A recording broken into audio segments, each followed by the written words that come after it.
Yeah, go ahead. I can hear you.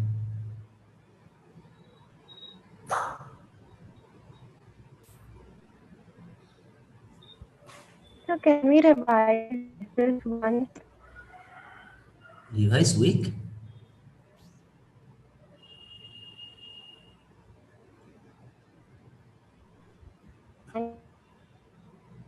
Your voice is breaking.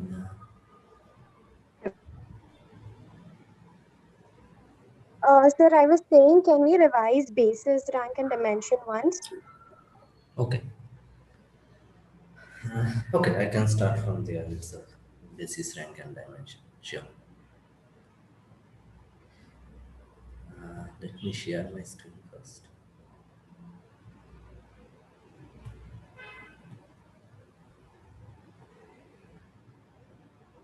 Can you see my screen? Yes, sir. Okay. So, what is, first of all, before going to basis, can someone recall what was linear independent and dependent set?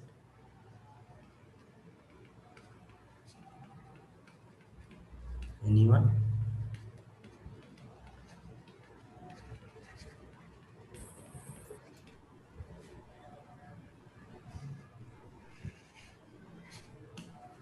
So, suppose I am asking you a question to begin with. Uh, so, let's say I am giving you some vectors. Okay.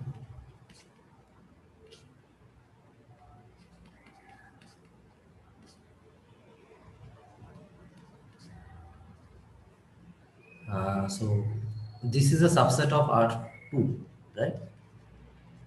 Now, my question is S linear independent?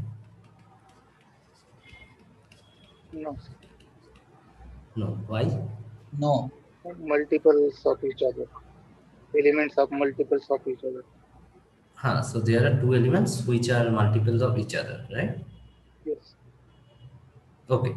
But what was the definition? Suppose we have V1, V2, say Vk, k vectors inside any vector space. So what was the definition when we can say that this set is linearly dependent or independent? K1 Minimal. V1 plus K2 V2 plus up till K n Vn should be equal Yeah, exactly. to So if we write this linear combination and equate it with zero vector, if uh, all ai's are zero, then S is linearly independent, right? Otherwise, S is called linearly dependent. So how can we write the linear combination and make it a zero, where all ai's are not zero? Can you give me a linear combination? So I want to write this combination and make it to 0 comma 0 because that is the zero vector in R2, right? So what should be the combination there?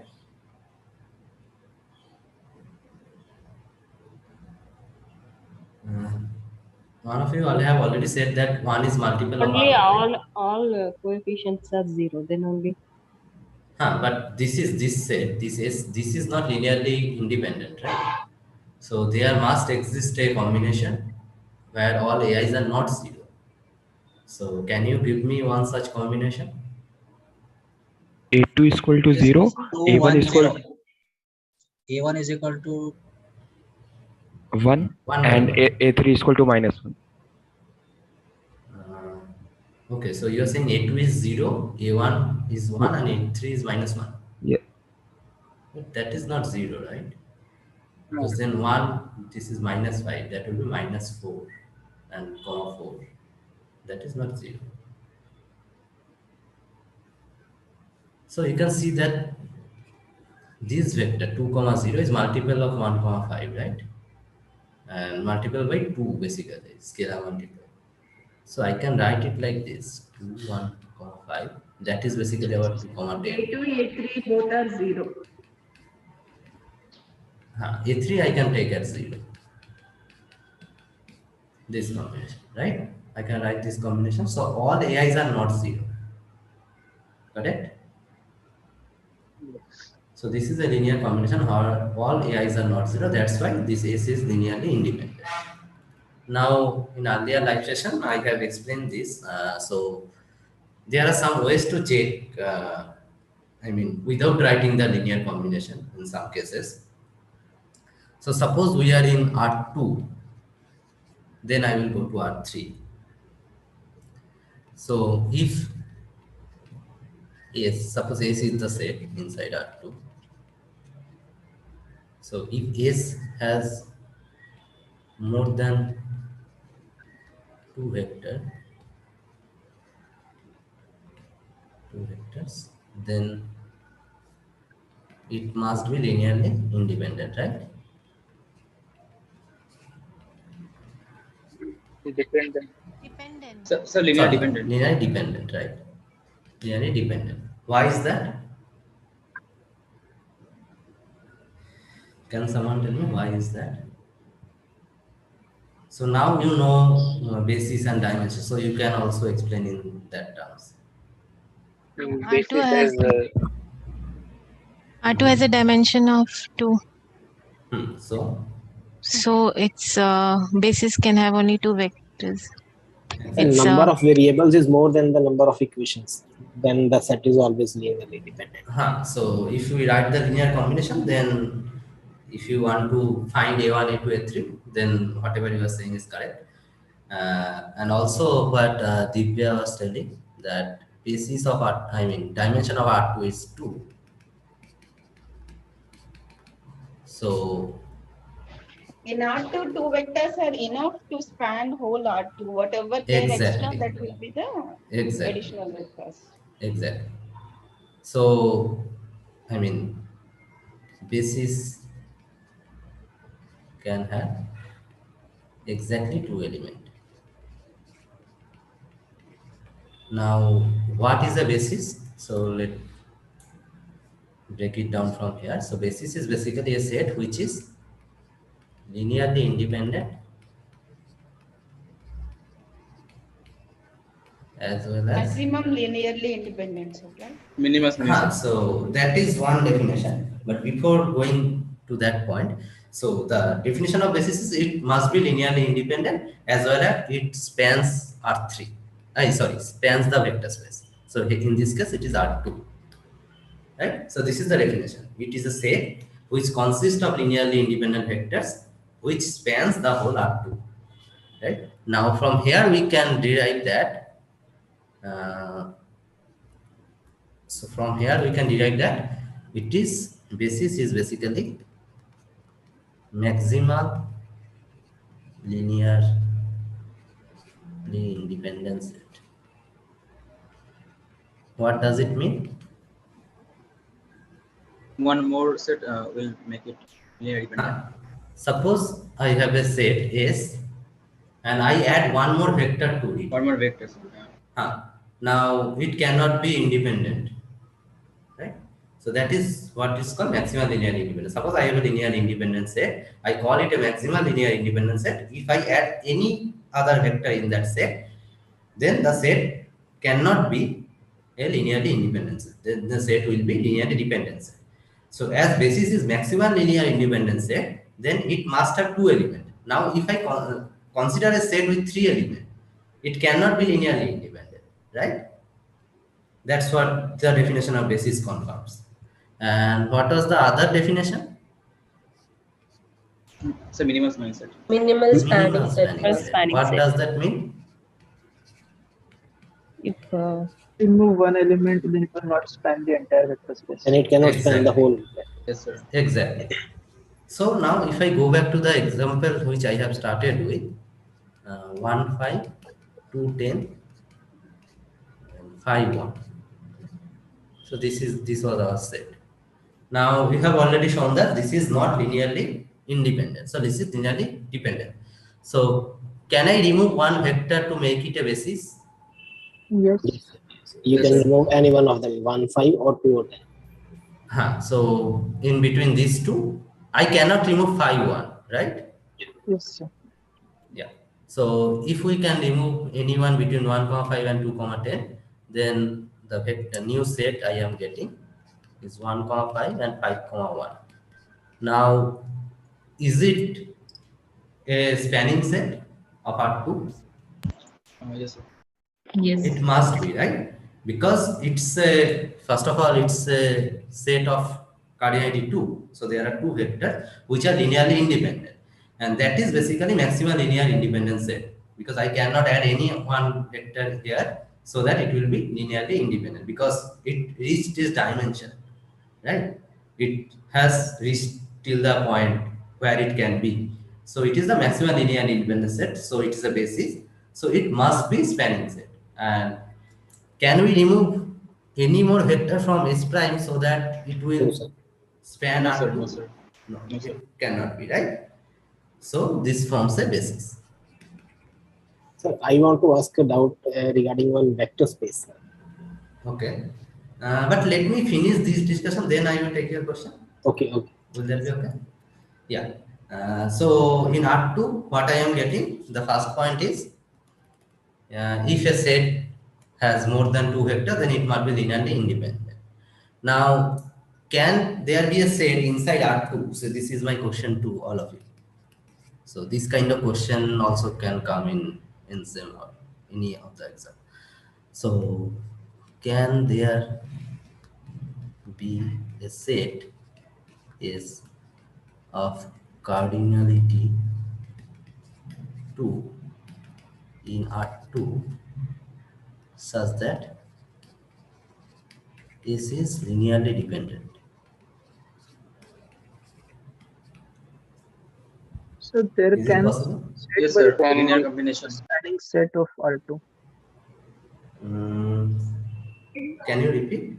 Spanning There set of? can be such a set, but it will not span the entire vector Not space. possible. Exactly, correct. Because it will not form a basis. So suppose, like in the previous example, what I have started with, suppose I am taking these two vector, S double prime. So this is a set of RNA 2, but this does not span the whole R2, and this is not linearly independent, right? Because this set is linearly dependent. The second vector is multiple of other. So inside R2, if I can see a set of vectors of RNA 2, only thing I have to check is whether one is the multiple of other. Whether one is scalar multiple of other. This is the only point I have to check linear dependence or independence. Okay, if one vector is multiple of other, then the set must be linear dependent, else it is linearly independent. Clear? So in R2, we have to check only 2 points. First of all, if there are more than 2 vectors, then the set must be dependent. If there are 2 vectors, then whether one vector is multiple of other. So these 2 points we have to check only to prove something is linearly dependent or independent. Right? Now, if we find a set of cardinality 2, which is linearly independent, then the set must be basis. So that's how we can find a basis for R2. Clear? Yes, sir. And what about a set of cardinality 1 in R2? Can Yes, that sir. be It linearly can be. dependent? It can be. It can be. Yes, sir. It can be. It can be linearly dependent. No, it is linearly independent, sir. It cannot be Huh. linearly dependent. But if only if the set does not contain zero vector, right? So Yes. only the set of vectors, I mean only the set which consists of zero vector of cardinality 1, that is linearly dependent set. If the set consists of non-zero vector, then it must be linearly independent. Okay. So this is true not only for R2, for any Rn, right? So if a set of cardinality 1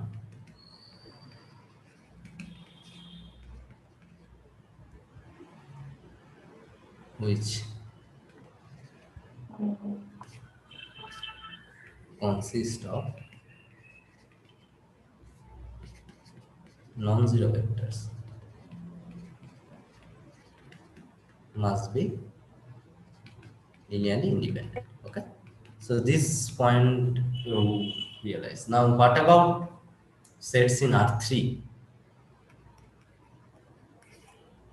So as from this point, it is clear that one cardinality set we can easily say that they are linearly independent if it consists of non-zero vector.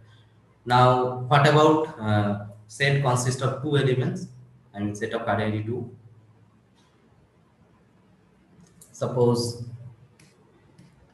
1, 2, 5 and 3, 1, 0. This is a set inside R2, R3, right? Yes, sir. Is it linearly independent? Yes, sir. Okay, how can you check it?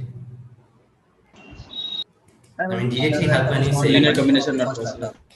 That we have to check, but directly how can we say it? cross product. It's We not a don't have to do cross scalar product. multiplication. So Sorry, dot product. Dot product. I mean, I'm sent cross. but that requires inner product and all those things. We really don't have to do that basically. You just have to check whether the second one is the scalar multiple of the first one. Yep. Is this possible? Can there be any C like that? Right? Because there are only two vectors. So if a set consists of two vectors in any Rn, then for any n, then if they have to be linearly dependent, then one must be scalar multiple of other. Right? That has said this statement in the lecture also. So what is this? This is 2C and 5C. This is 3, 1, 0. Now, is it possible for such C to exist? No, right? Because from the first coordinate, I am getting C equal to 3. From the second coordinate, I am getting C equal to half. And from the third, I am getting C equal to 0. So all this cannot be equal anyway. This is absurd. So the second one is not a scalar multiple of the first one, as well as the first one is not a scalar multiple of the second one. Is there like a mathematical way of doing it? This is the mathematical way I am. And no, actually we have to put and we are assuming that C does not exist and it is not possible or something like that. Instead, can we do something like row echelon form or reduced row echelon form to determine if two so proving the negation is also a mathematical way. Okay. First of all, I completely agree with the negation, but let's say if I take that method and do it every single time for every single thing, let's say if the numbers are like too big, then this method won't. This method will be kind of difficult. Actually, right? This method will be more efficient than any other method. Okay. Anyway, if you want to see the other method, that is basically you check the linear combination whether they are making 0 or not. Okay. Go by the definition. For two vector, there are no other way because you cannot form a vector and find its determinant, right? Because there are only two vectors, so it will not form a square matrix, as you can see. The square matrix things will come. I mean, determinant checking will be, we can do that determinant checking if there are 3 vectors inside R3 or 4 vectors inside R4. Then only we can do that. Otherwise, we cannot do that, right? Else, what we have to do? We have to use the usual definition. That means A1, V1, A plus A2, V2. That will give me 0. So that will give me some equation, right? A1 plus 3A2 is 0. Then 2A1 plus A2 is 0. And 5A1 is 0. So we get 3 equations, and then you check whether we can find a solution of A1, A2 other than 0 or not, to check linear dependence or independence. Clear? Clear, sir. Thank you. Thank you so much. Okay, fine. But I think checking this scalar multiple will be better. Okay, anyway. It will give, you have to do less calculation for that. So for 2 vector we are done. Now for 3 vector, if S consists of 3 vector inside R3, what you have to do? Suppose 1, 2, 5, 3, 1, 0, and 1, 0, 1. Suppose I have these 3 vectors inside R3. Then how can you check whether it is a linear independent or dependent? Sir, if we go by the system of linear equations, then the only solution it should possess is 0. 0, 0. Okay, fine. But I mean, to do it more efficiently, as there are 3 vectors inside R3, we can form a matrix, square matrix, right? And the Yeah, determinant should determinant not be method. 0. Determinant should not be Exactly. 0. Exactly. So this now, if I mean, this is exactly the same thing what you are doing when writing as a linear combination, because then you get a linear equation, set of linear equations, and you see whether the set of linear equation I mean have a non-zero solution or not. That is exactly your coefficient matrix, whether the coefficient matrix has determinant 0 or non-zero, right? That is exactly the same thing we are doing. So if determinant A is 0, then what is the conclusion? Invertible, linearly independent, and has any solution. Determinant A equals 0 means linearly Dependent vectors. dependent. Dependent. Sorry. So if determinant A non-zero, then linearly independent, correct?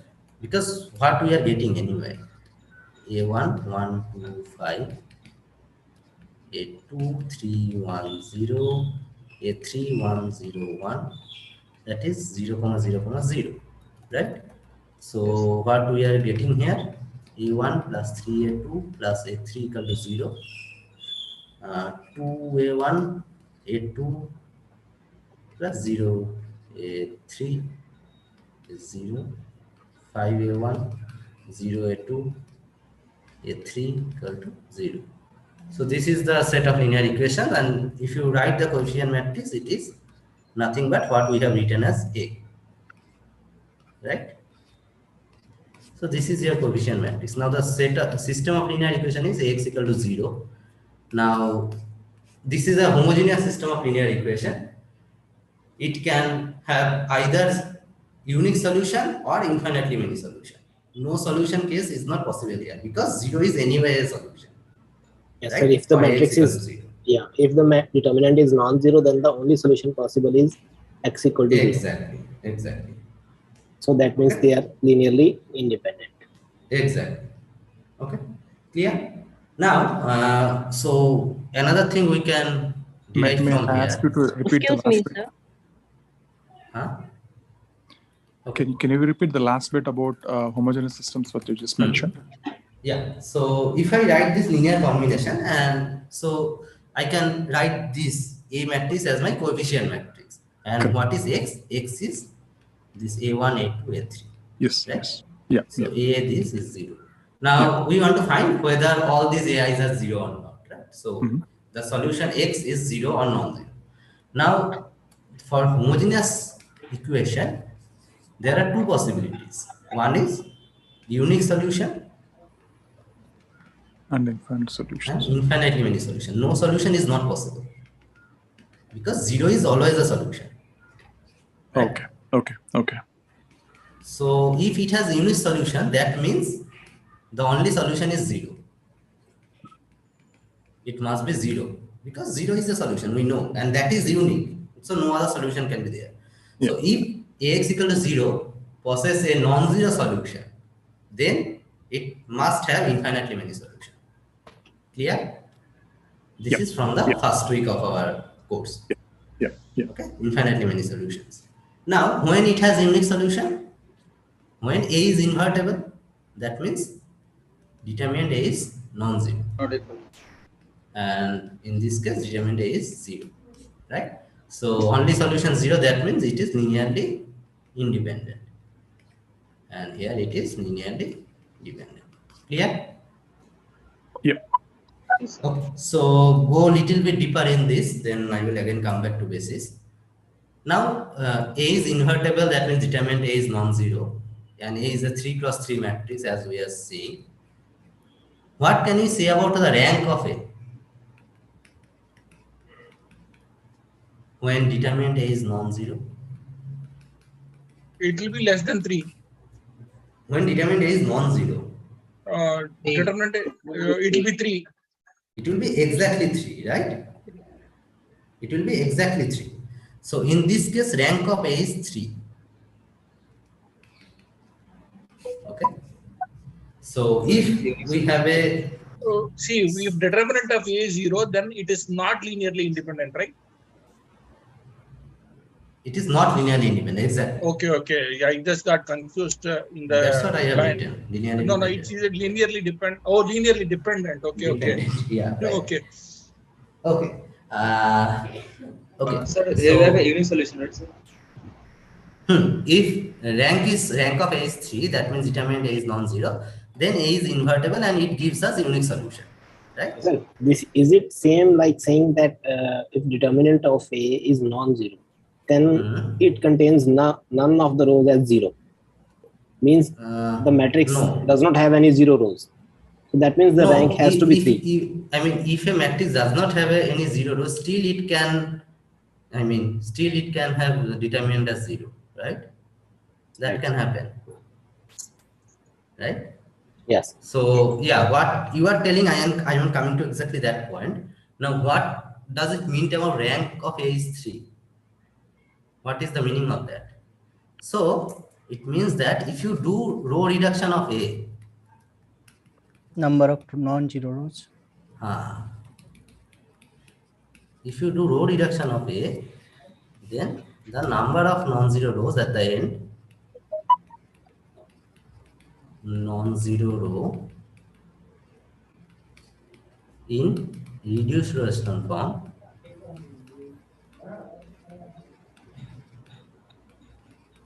is how many? 2. Rank is 3. So 3. Right? Yes, sir. So can you see the connection between all these things? So there is indeed a connection between all these topics. So start from, suppose we are starting with a 3 vector in R3, right? We have started from there. Here is. Now I can write a linear combination to make it 0. That will give me a set of linear equation, system of linear equation rather. That is basically A is equal to 0. That means it's a homogeneous system of linear equation.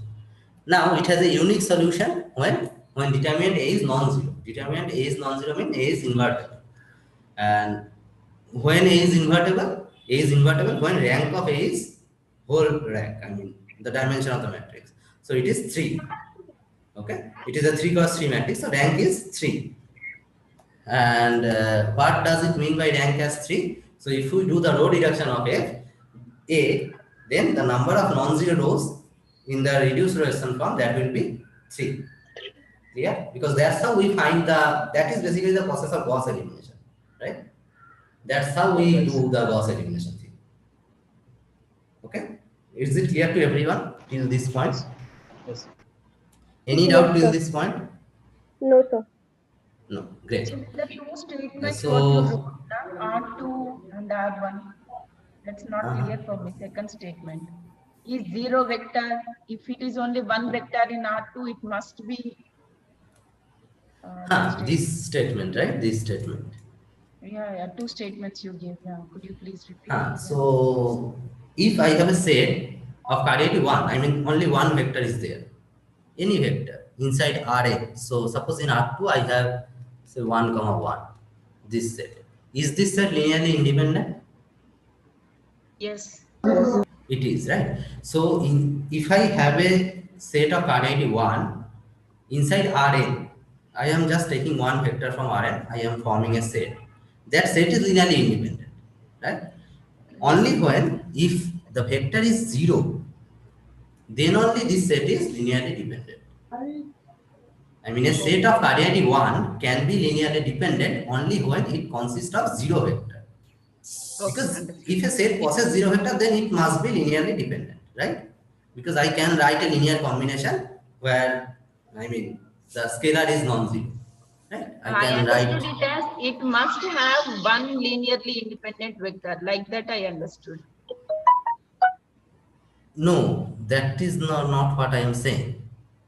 I am saying is, suppose you have a set S which has cardinality 1. Only one vector is inside that set. Question is it linearly independent? The answer is yes, but if this set does not contain the 0 vector, If the set contains the 0 vector, then this is linearly dependent. Otherwise, Now understood. any set of cardinality 1 is linearly independent. And that is true for all Rn, not only for R2 or R3. It is true for all Rn, for any n. Clear? So we can call this set And as an just exception. one more to statement is linear there, huh? One by one. That also. Uh-huh. One more statement just above this. I am going to that, but someone was asking something other. So we can say that except for this set 0, 0, rest all sets with cardinality 1 can be independent. This is an exception. Exactly. Okay, clear? And why a set consists of 0, 0 is linearly dependent? Just let me ask this question. The coefficient is 1. We can choose any coefficient, right? We can choose a coefficient like this to make a linear combination, right? So any set consists of 0, we can give a linear combination, non-zero linear combination to make it 0 vector, because 0 vector is inside the set. Okay, clear? Yes. Yes. And now the other thing which I have said is, suppose I have two vectors in R2, right? Now for two vector, I can just check whether one is scalar multiple of the other. If one is scalar multiple of the other, then the set is linearly dependent. Otherwise, it is linearly independent. Okay, and that is also true for any Rn. That's what I have written here in R3. This one, this set 1, 2, 5 and 3, 1, 0. So this set has cardinality 2 inside R3. So I cannot form any matrix or anything. So the best way to check whether this set S is linearly dependent or independent is checking whether any one is scalar multiple of the other. So I was checking whether the second one is scalar multiple of the first one, which is clearly showing it is not true, because there cannot exist any unique C for this, right? Because whatever I am getting is basically giving me some absurd condition. So the second vector is not a scalar multiple of the first one, which implies the first vector is also not a scalar multiple of the second one. That means this set which I have started with, that set is linearly independent. If one vector is scalar multiple of the other, then the set is linearly dependent. Okay, clear? Yes, sir. Clear? Who asked this question? Yes. Yeah, okay, great. Yes. Then we checked for set of vectors of, set of 3 elements inside R3. Yeah.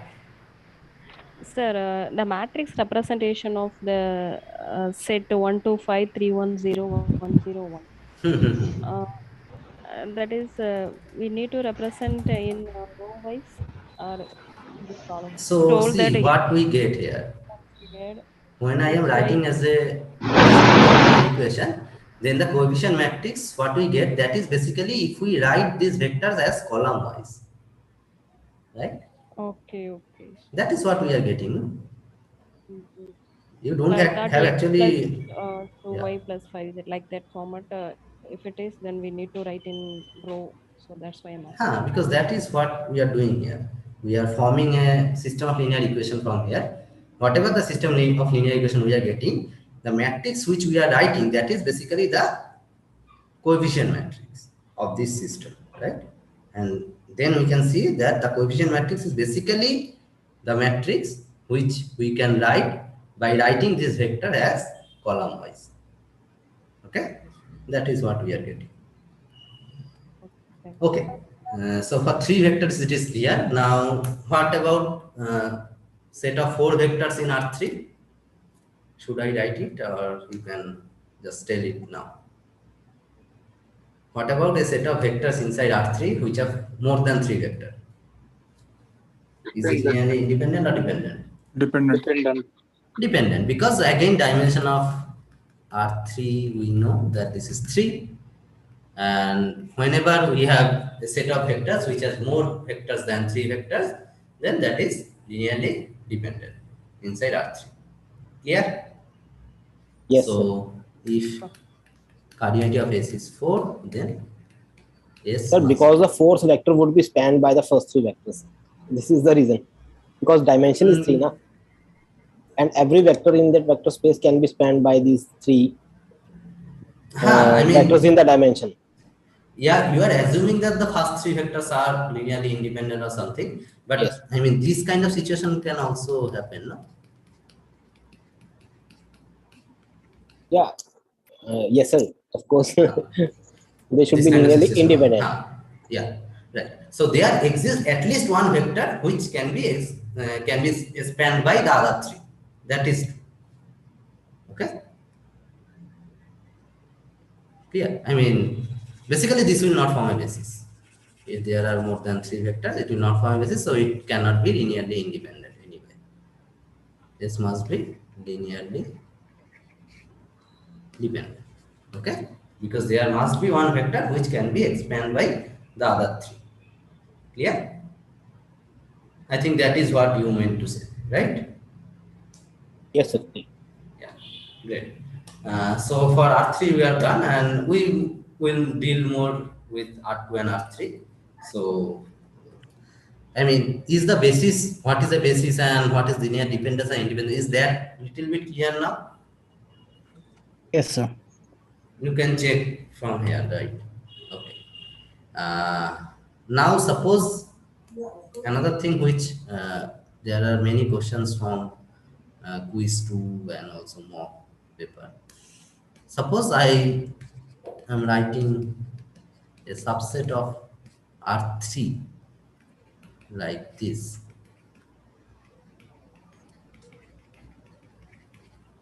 Okay. And I want you to find a basis for this. First of all, I want you to find the dimension of it. So, and then I want you to find a basis for it. So, how you will do that? Dimension is 2, sir. Dimension 2. Dimension is 2. Why?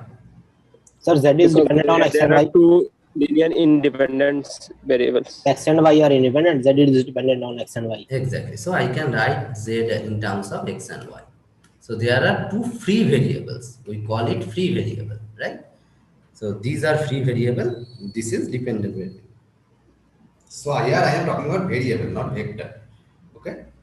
I am talking in terms of variable. So in R3, so this is a vector in R3, this type of vector, where Y x, y, z can x take. minus z, right? Y equal to x minus z, right? And that also we can write. Any equation coming from here, you can write it like that. Okay. Okay. That does not matter. For different representation, you will get different forms of basis. But all the bases will have same cardinality, that is 2. Yeah. You can write z as x plus y as I have written. You can write as you are saying y equal to z minus x. That is also true. So this is z. Then x and z are free. Or you can replace x also if you want. Right? So you can replace z to x by z minus y z. That also you can do. Whatever way you can do, you will do. But in every place you see there are only two free variable and one dependent variable, right? That's why the dimension of W is 2. Clear? Yes, sir. So if I give you a set like this,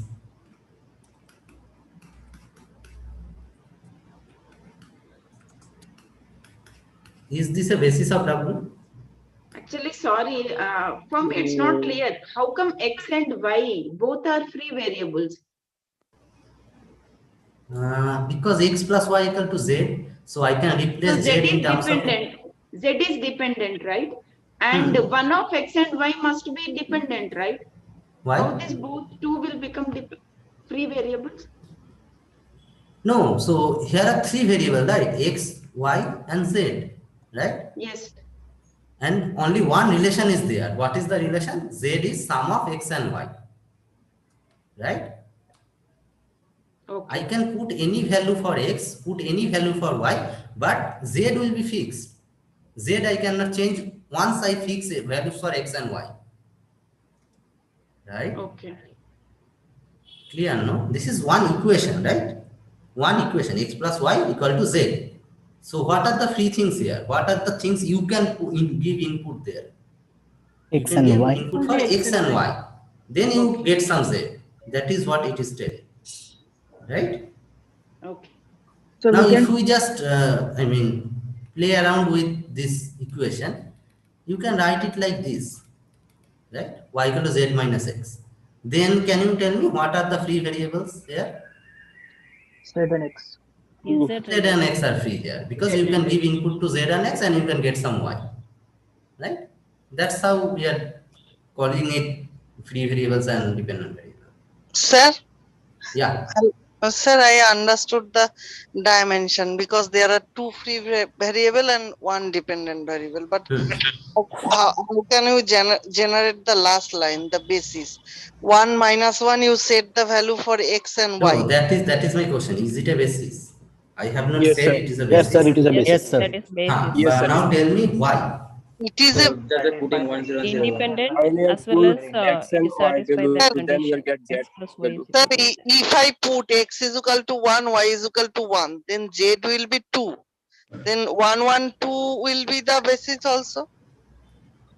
Yes, So you can I put. mean, you can give any basis, but I am saying that whether this is a basis or not. So how you can check it? First of all, you have to check whether these two elements are indeed inside W or not, right? Yes, Are these two elements inside W? Yes.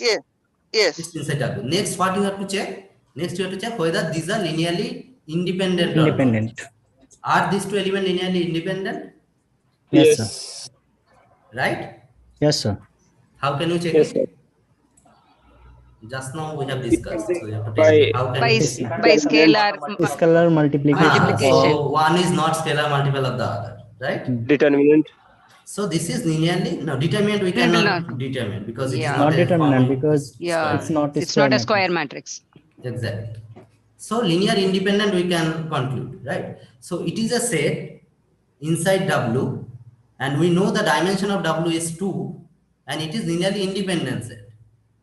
So it must be maximal linear independent set, right? Yes, sir. Because dimension is 2, no? We already know dimension is 2. You have said that. And it is linearly independent. So it must be a basis. Is it clear? Is the argument clear? We don't have to check the span. Yes, sir. Clear. Yes. Clear? No, my question is the set of S should be bigger than this. Why? Because if I set x is equal to 1, y is equal to 1, then z equal to 2. That means 1, 1, 2 we also include. How can we? But if Actually, we include I am if we include confused 1, that- 1, 2 here, Yes. can we span 1, 1, 2 using these two? Yes, Can't we do that? I'm confused. we can. First of all, tell me what is the definition of basis?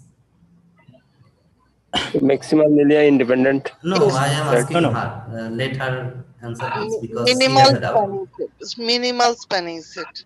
Another definition? Maximum linearly independent set. Correct. Okay. You have any doubt that dimension of W is 2? No. No. Okay. So this set, what I am starting with, this S, this set has two elements, and you have said that both of these are inside W. That part is clear? Yes, it will satisfy the condition. Condition. X, y, Exactly. and Okay. Z. So these two elements are inside W. Okay. Now Yes. the question is S linearly independent? Is this set linearly independent? Then I should check through the Check. process. How we can check it? All the AIs are 0. Then it is Okay, you want to linearly. check it like that, so let me Yes. write it. Yes, it is compatible A1. for. Okay, anyway. So this one, right? Yes. A1 plus A2 is okay. Minus A1 plus A2, then A2. Right? Yes. So A1 is 0, minus A1 plus A2 is 0, and A2 is 0. So we have a unique solution, that is A1 equal to A1 A2 is equal equal to to 0. 0 and A2 is equal to 0. So all these AIs are 0. So this is linearly independent, Yes, correct? yes, yes. Okay. So we have a set which is linearly independent, whose coordinate is same as the dimension of the vector space. What does it mean? Sir, But it repeat means again. One minute. Repeat, Let her answer this because she. repeat again, sir. Sir, repeat again. We have a Repeat set again. S which is linearly independent, and cardinality of S is same as dimension of the vector space. What does it mean? Cardinality of a set is, cardinality means number of elements in a set. Exactly. And So we have a equal set to, S which is linearly independent, which and the is number equal of to element inside dimension. it has same the basis, same as the number of element inside a basis. Is Then for what does it vector. mean? For vector, it is cardinality means dimension. When No, actually, cardinality of a set I am asking you about. So S has cardinality 2, right? yes, This S set has cardinality 2, which is same as the dimension of the vector space, correct? yes. So what does it mean? What can we say about S? Maximum two elements are there inside the basis. Which is linearly independent, right? Yes. So can we call S as a basis? Okay. As S has only two elements, that means the cardinality of the set S is 2 and dimension is 2. That's why we called it is a basis. In That is this, the definition of basis. No, it is. So this set Maximal is linear linearly independence. independent, you have agreed with, and this has two elements. That means it is maximal linearly independent set, right? yes. So it is a basis, correct? So is it Maximum, clear that 1 minute? max, Is it clear that, I mean, via this argument, is it clear that maximum. this S form a basis? First, I calculate the basis.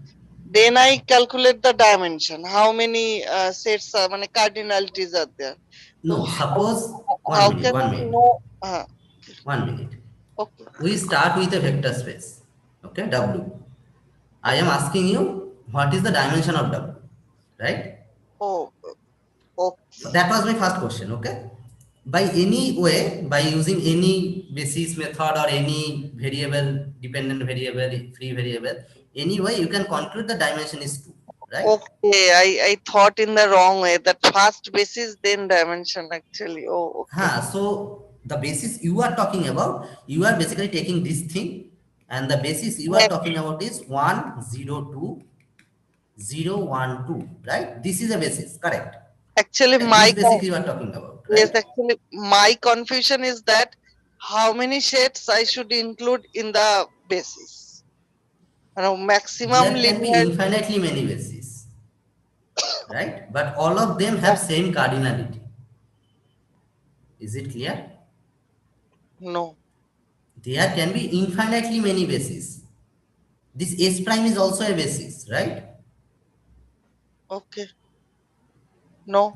Oh, I mean, you are saying okay at this stage. No, Then no, X, you have Y. attended my live session Sir, earlier also, right? is there any other way to find the dimension of this vector? Is there any other way? Because here it is very easy that x plus y is equal to z. Any way So you can dimension take. basically it is 2.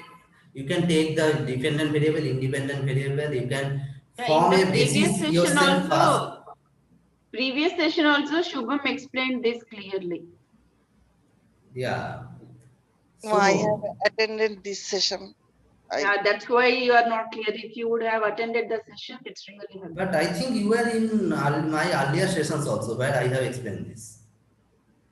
Okay, anyway, so my point is you have started with a vector space, okay? A vector space is given.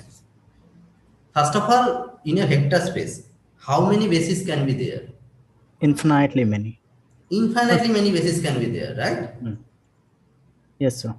Is this portion clear to you? Yes. We can have infinitely many set of vectors, basis vector, but the cardinality of that set Exactly. must be Exactly. the dimension of the vector space. Exactly. So if I start with this vector space, as you are saying, you can till this point you have no doubt, right? You can write z as x plus y. You can write it, right? Now you can put x as 1, y as 0, and similarly y as 1 and x as 0. You can write these two elements. That will form a basis. So this S prime is a basis. What is the cardinality of S prime? 2. 2. So your dimension is 2. That part is also clear from here also, right? Yes, sir. Even without writing the basis, you can conclude it by saying dependent and independent variable, dependent and free variable, right? Yes, sir. Is it clear? Clear, sir. Yeah, but is it clear to her? I Yes, forgot sir. the name. Till this point it is clear, right? Yes, sir. Yeah. Now, the second part is, my question was, I have given you a set. This set is. My question was, is it a basis? This is a basis, I know, but there can be many bases. Okay? There can be infinitely many bases. So my question is, the set I have given, will it form a basis? Now, how can you check? First of all, you have to check the elements which are inside the set, they are coming from the vector space or not. That is the basic thing. That must happen. That is the 0th check. You check that these two elements are coming from W. Second checking is whether they are linearly independent or not. You have checked that they are linearly independent. The third point is, what is the cardinality of this set? This set has cardinality 2. And you have already established that the dimension of the vector space is 2. Right? And the set, the new set which I have given, that has also cardinality 2. And so there are two vectors and the set forms a linear independent set. What does it mean? It means it must be a maximal linear independent set, because maximal linear independent set must consist the same number of elements as dimension of the vector space. Right? So it must be a maximal linear independent set. That means it's a basis. Is it clear? Yes, clear. 3 steps are there. 3 steps are there, exactly. Okay. Hello, sir. Yeah. If given 10 vectors in 3 dimensions, so how do I find the basis? Can I go by matrix method, or I need to find where given 3 vectors in R3? Yes, dimension 3, but but there are given 10 vectors. So in dimension 3, if you have 10 vectors, then they must be linearly dependent. So I need to find the basis. So for that, can I go by matrix method? I am not getting your question. Can you tell me a little bit clearly? So I think that type of question there in activity. I don't know which activity, but Yes, you can write x plus y minus z equal to 0 in the matrix form, yes, and you can get the independent in this variables. question you can assume extra 3 vectors. So those vectors must be linearly dependent with these vectors. See, suppose you know the dimension of vector space is 3. Okay. Yes. Let me see whether I am getting your question or not. Suppose you have a vector space which has dimension 3. Yes. Okay. But Now you have 10 vectors inside a set. More than 3 vectors. You can assume 5 vectors. So 5 vectors are inside the set, right? Yes, inside the set, yes, 5 vectors. Then you can directly conclude that this set of vectors is linearly dependent. Yes, linearly independent, because but I Linearly need to find the dependent. basis. But I need to find the basis of that vector space. Oh, you have to find a basis outside of those 5 elements. Yes. Right? So you have to eliminate 2 vectors from there. Right? For elimination, that you can do writing a matrix and do row reduction. Yes. Can I go by this method? That is my question. Which method? Matrix method. When you write in yeah, you can do this. Okay, that's my question. Okay. Yeah. Okay. So let me see. Let me give you another question and then move forward. So suppose I have W, I have X, Y, Z, such that X equal to 2Y. Okay. X, Y, Z. Can you tell me what is the dimension of this vector space? 1. 2, sir. Are you sure? 2. Yes. 1. Who were saying 1? Okay, 2. That is not even. Okay, that is 2. Yes. So one equation is there, right? X equal to 2y. Okay. Yes. Now But z that is free here. Z is already free. There is no constant on z. So what I can write? X as 2y I can write. Y is there. Z is always free. There is no constant on z. So how many free variables are there? 2. 2, right? So what is the dimension of W? 2. I want to share one thing with all of my friends here. First of all, when the equation is given, write a general form of this vector space W. You will get to know how many variables are independent. This is the dimension. Exactly. Exactly. Okay. Now suppose I am giving you a set.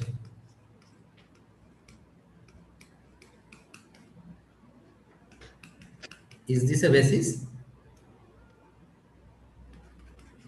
Yes. No. Yes. Who have said no? Yes, sir. Basis. Yes. Yes, yes, a basis. It's a basis, right? I For mean, this is clear because you can put y here and z0 and y0 and z1. That will give you a standard basis for this vector space. Anyway, you can check by seeing these two are linearly independent. It has two elements, dimension has 2, so it must be a basis, right? the basis for For W. getting, yeah, I want to share one thing more here. While getting the first vector, you could just put y equal to 1 and z equal to 0. And in the second vector, you put y equal to 0 and z equal to 1. You will get the basis. Yeah. This is exactly what Sir has written. So this is the basis for W, right? This is? This will be a basis for W, right? Yeah, that's what I was asking. Okay, this is basis of W. Yeah, I mean we are dealing with this. Yeah. Now suppose I am giving you this prime, where let me see what can I do here.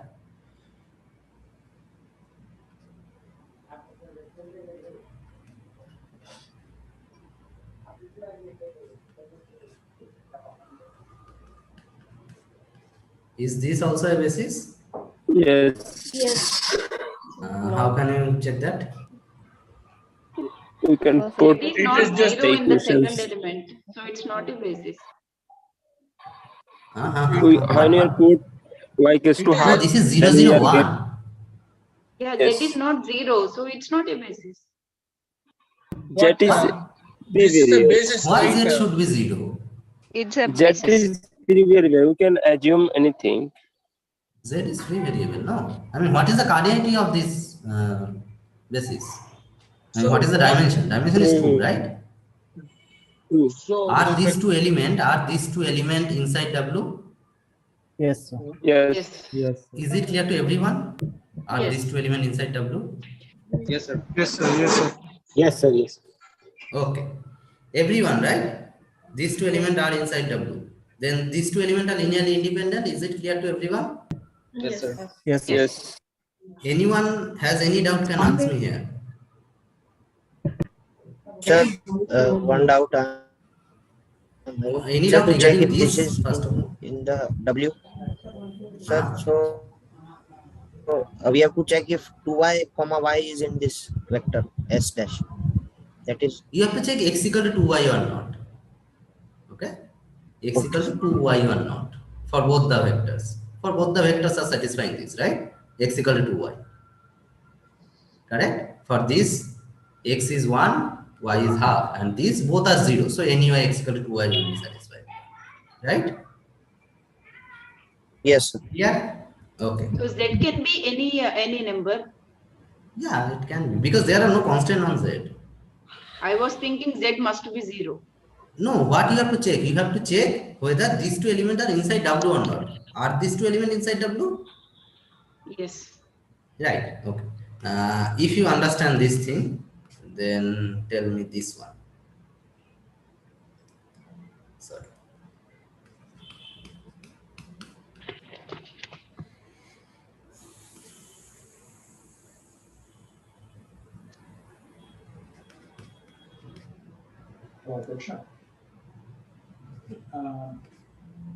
Gregory said the meeting today itself.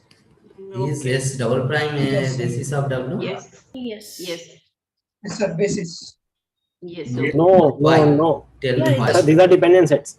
Sir, yes, sir, it is a basis. It is a basis. You will not even respond. Okay, someone is talking on phone, I think. Maybe. Where should I mute? Okay. So, Yeah, now tell me why it's a basis. First of all, are these two elements inside W? Yes. First Yes. element is Yes, inside sir. W. X equal to y is satisfied. Here also x equal to y is Right. satisfied. So both of them are inside W. Okay. Are these two elements linearly independent? Yes, they are Yes, sir. linearly independent. They are linearly Yeah, independence. Independent. independent. How you can check it? Scalar They are multiplication. not the scalar multiple of each other. They are not scalar multiple of each other. Correct. But they are. And you can write linear combination also if you want. Okay. Yeah, they are not scalar multiple of each other. So these are linearly independent. This set is linearly independent. And it has two elements, so it is maximal linearly independent set, right? Yes, sir. Yes. Okay. So this is a basis. Is it clear to everyone? Yeah. Yeah. Yes, sir. Yes. Clear. Yes. Okay. Okay. Great. So I hope the problem for basis is clear now, right? Should we move forward? Yes, sir. Sure, sure. Okay. Can we discuss one activity question, please? On basis? Yes, sir. 6.1 activity 6.1 question number 5. So before you take the question, just tell us which week are we intending to complete today? Let's see how far we can complete. Okay. I was intending to complete till week 7, but I don't know whether that far we can. Which week? So week 6, activity 6.1, question number 5. Question number 5. Yesterday, I had asked the same question in forum, and they have given a very good explanation for that. So then can you just take it from there? Okay, sir. Sir, just one This small. is not for basis. This is linear transformation, right? I will explain that. Okay, sir. Okay. This is linear transformation. Yeah, I will come to that. Just can you give me a 5-minute break? Sure. Yes, sir. Can we Yes. take a 5-minute break and we can come back? Yes, sir. Yes, sir. Yeah. Yes. Was Divyansh who had asked that question? Correct. Yes. Divyansh, I have posted the same. Okay. I am checking in the chat, right? Yeah, in the chat. Okay, thank you so much. It was exactly the same question I had asked yesterday. Actually, they asked it before also in the forum, but they just gave a screenshot of the explanation of the theory part, what Sarang sir have explained us. This one is slightly more.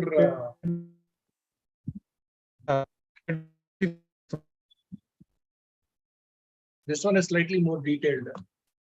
In fact, the two solutions, somebody 21F300153. I do not know who that person is. I thank that person.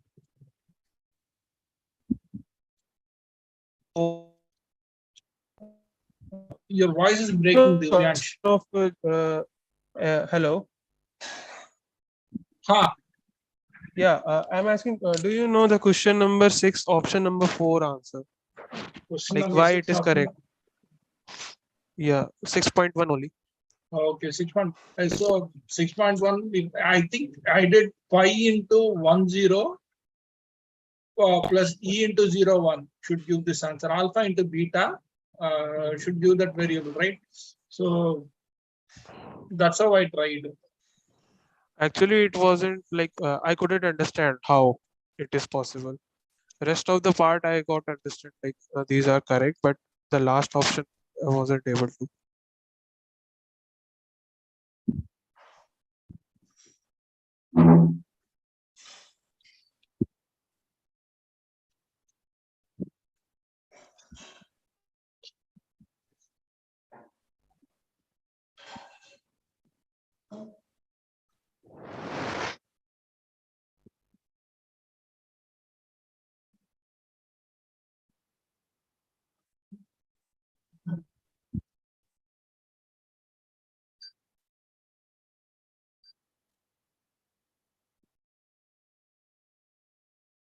This is what I tried. I do not know. Maybe I'm wrong. So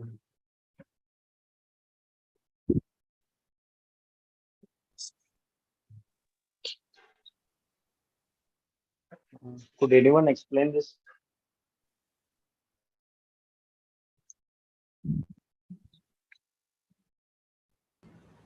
Okay, Which let's question? get back to that. Yeah. Yeah, I mean, are you discussing some doubt among yourself? Yeah, tell me, what was that? 6.5 का वही चीज देख रहे हैं. We were looking at the same thing, sir. 6 point that, it's, this one. 5 That is and on 6. linear transformations. Mm-hmm.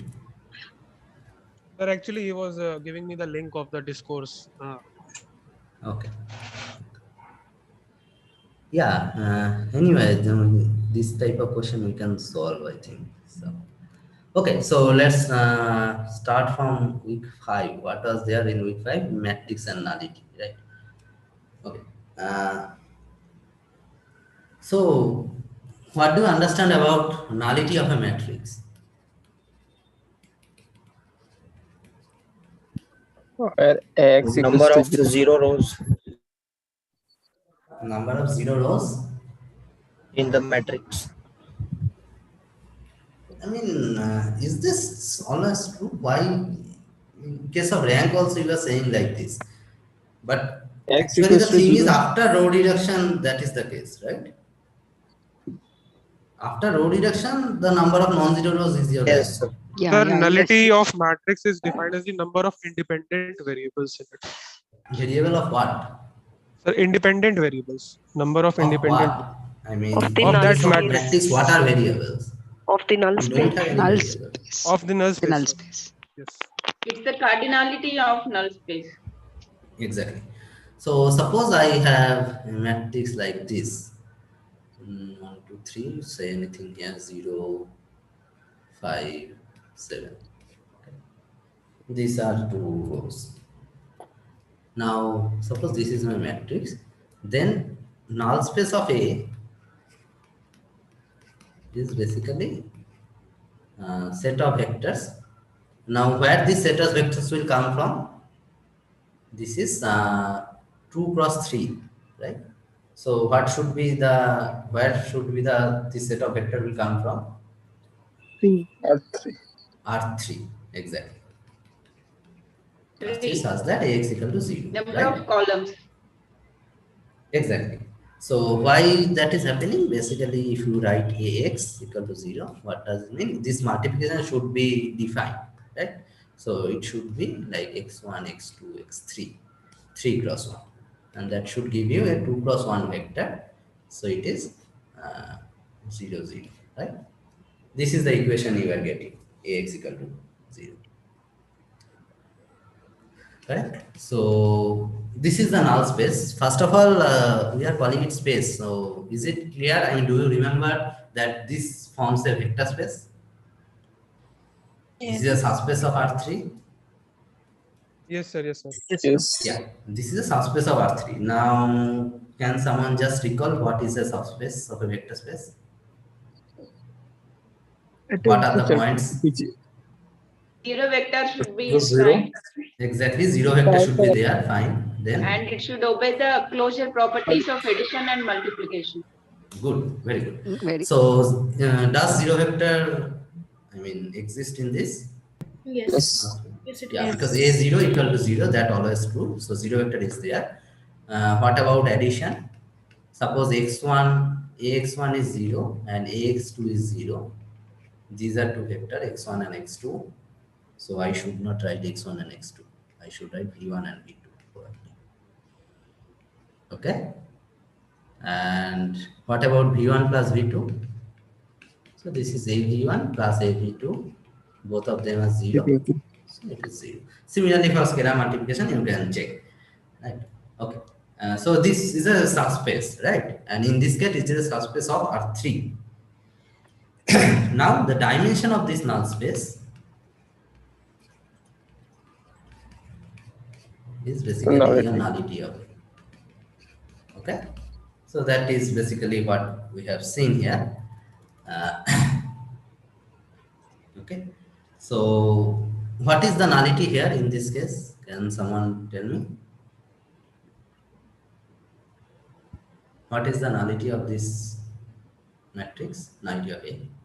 1. One, sir, one. One. One. How we can find it? Sir, after reducing it, row. there will be only one independent.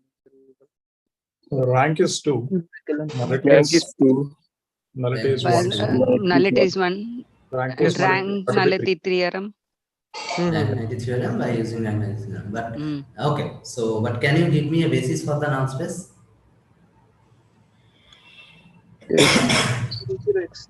Can you give me a basis for the null space? So how we should do this? By reducing Sir, it by should row. be 0, First of all, 0, we have to T. reduce it, right? Yeah, someone is Yes. telling. Yeah.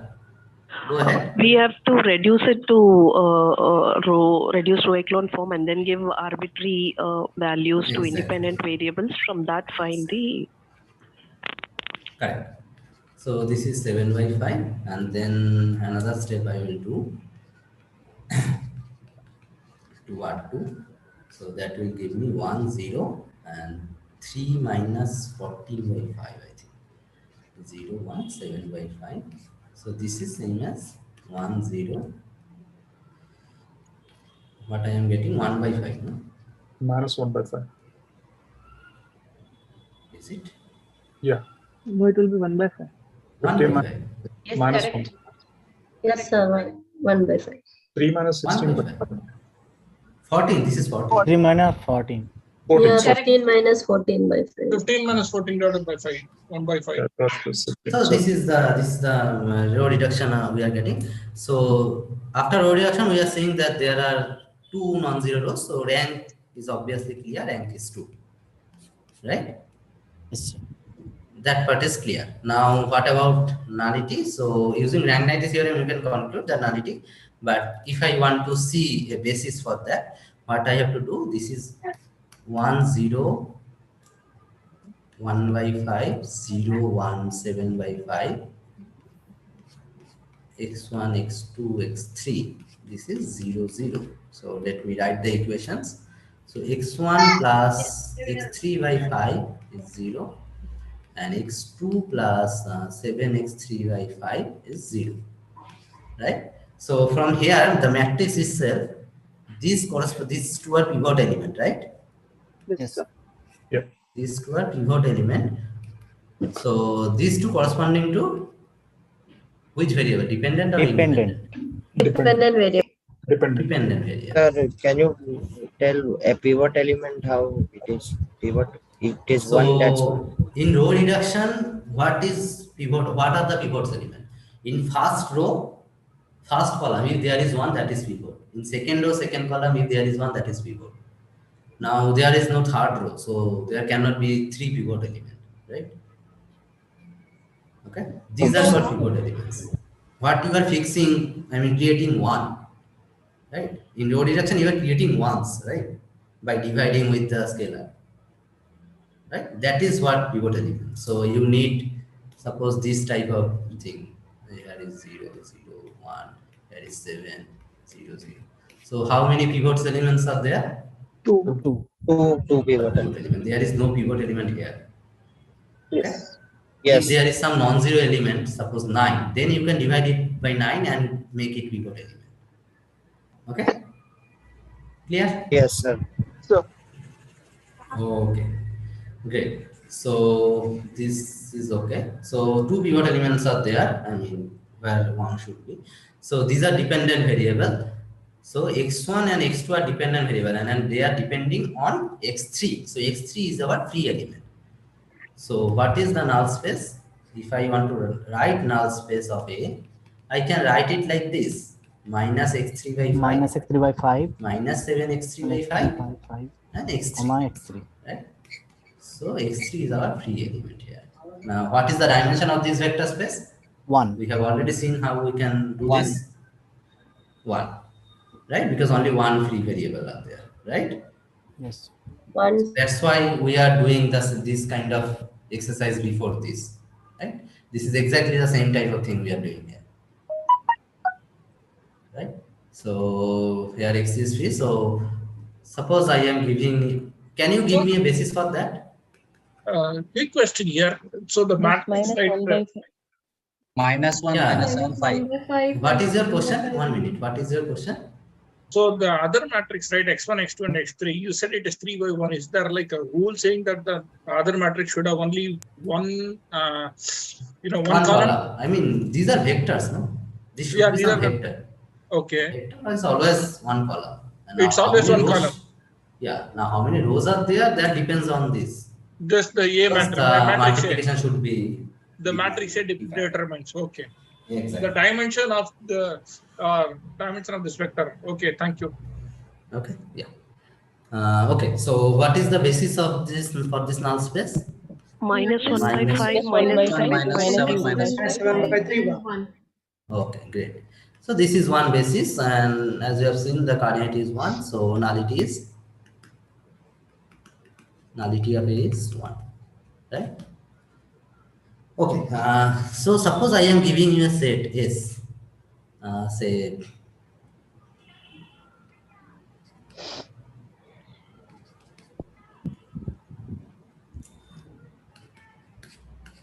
is this also a basis of null space of A? Yes, sir. Yes. Yes, sir. It is a base. Yes. Yes. Yes, sir, it is because it's a It is scalar also a multiplication. basis. Exactly. Null space of answer is yes. Okay. So now hopefully you can find this basis for null space and rank. What is nullity? All these are clear. So rank of A plus nullity. This theorem you have already seen is basically, suppose A is your M cross N matrix, then what should be there? N. Right? N. Yeah. So any one of these things you can find, then the other you can find. So if you can find the rank from you can find nullity directly. But sometimes you have to go via this row reduction form and finding the basis, because sometimes we will ask about the basis of the null space. Is rank plus nullity always the number of columns? Just clarify. Yeah. It's always true. Okay, for a matrix, it's always true. That is rank nullity theorem, no? This is rank nullity theorem.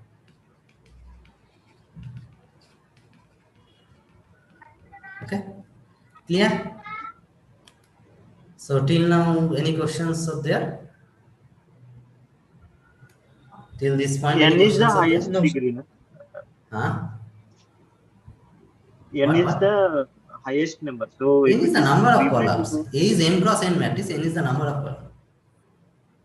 if there is a matrix of 3 by 2, then maximum rank can be number of rows, and maximum nullity of that particular matrix will be 2. Suppose A is, you are saying A is 3 cross 2, right? Yeah. Then also rank A plus nullity A. Then also it is 2. Okay. Why is that? Only number of columns. Because the Because number why is of that? rows Suppose has to be the number of vectors. Row rank and column rank are always same. Exactly. So can you give me an example of any matrix? Say 1, 3, 3 rows, 2 columns, right? 2, 5, say 1, 0. Okay. This is a 3 cross 2 matrix, right? Yes. Now, if you do row reduction, you can check row rank. What we are getting is row rank. Now, there is some concept of column rank also, right? Right. And these two are always same. This row rank, and that's what we call a rank. That's why it has to be the minimum of the two, right? Exactly. So it has to be less than the minimum of the two. Okay, number of rows or number of columns.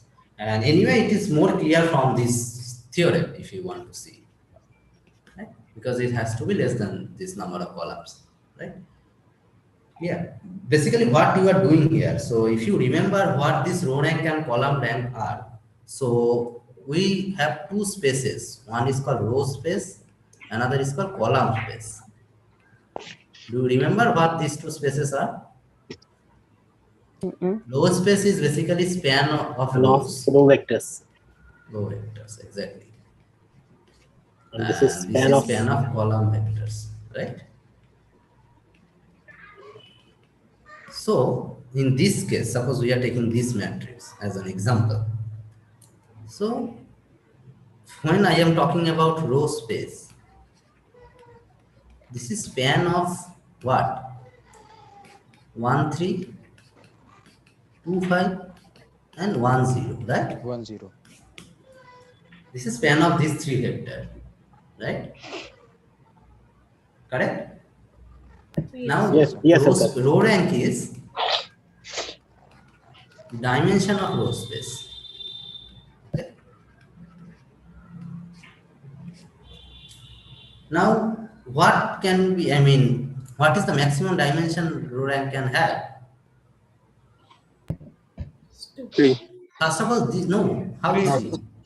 3 is not possible because all these three vectors are coming from R2. So there are more than 2 vectors in this set. So this set cannot be linearly independent, first of all.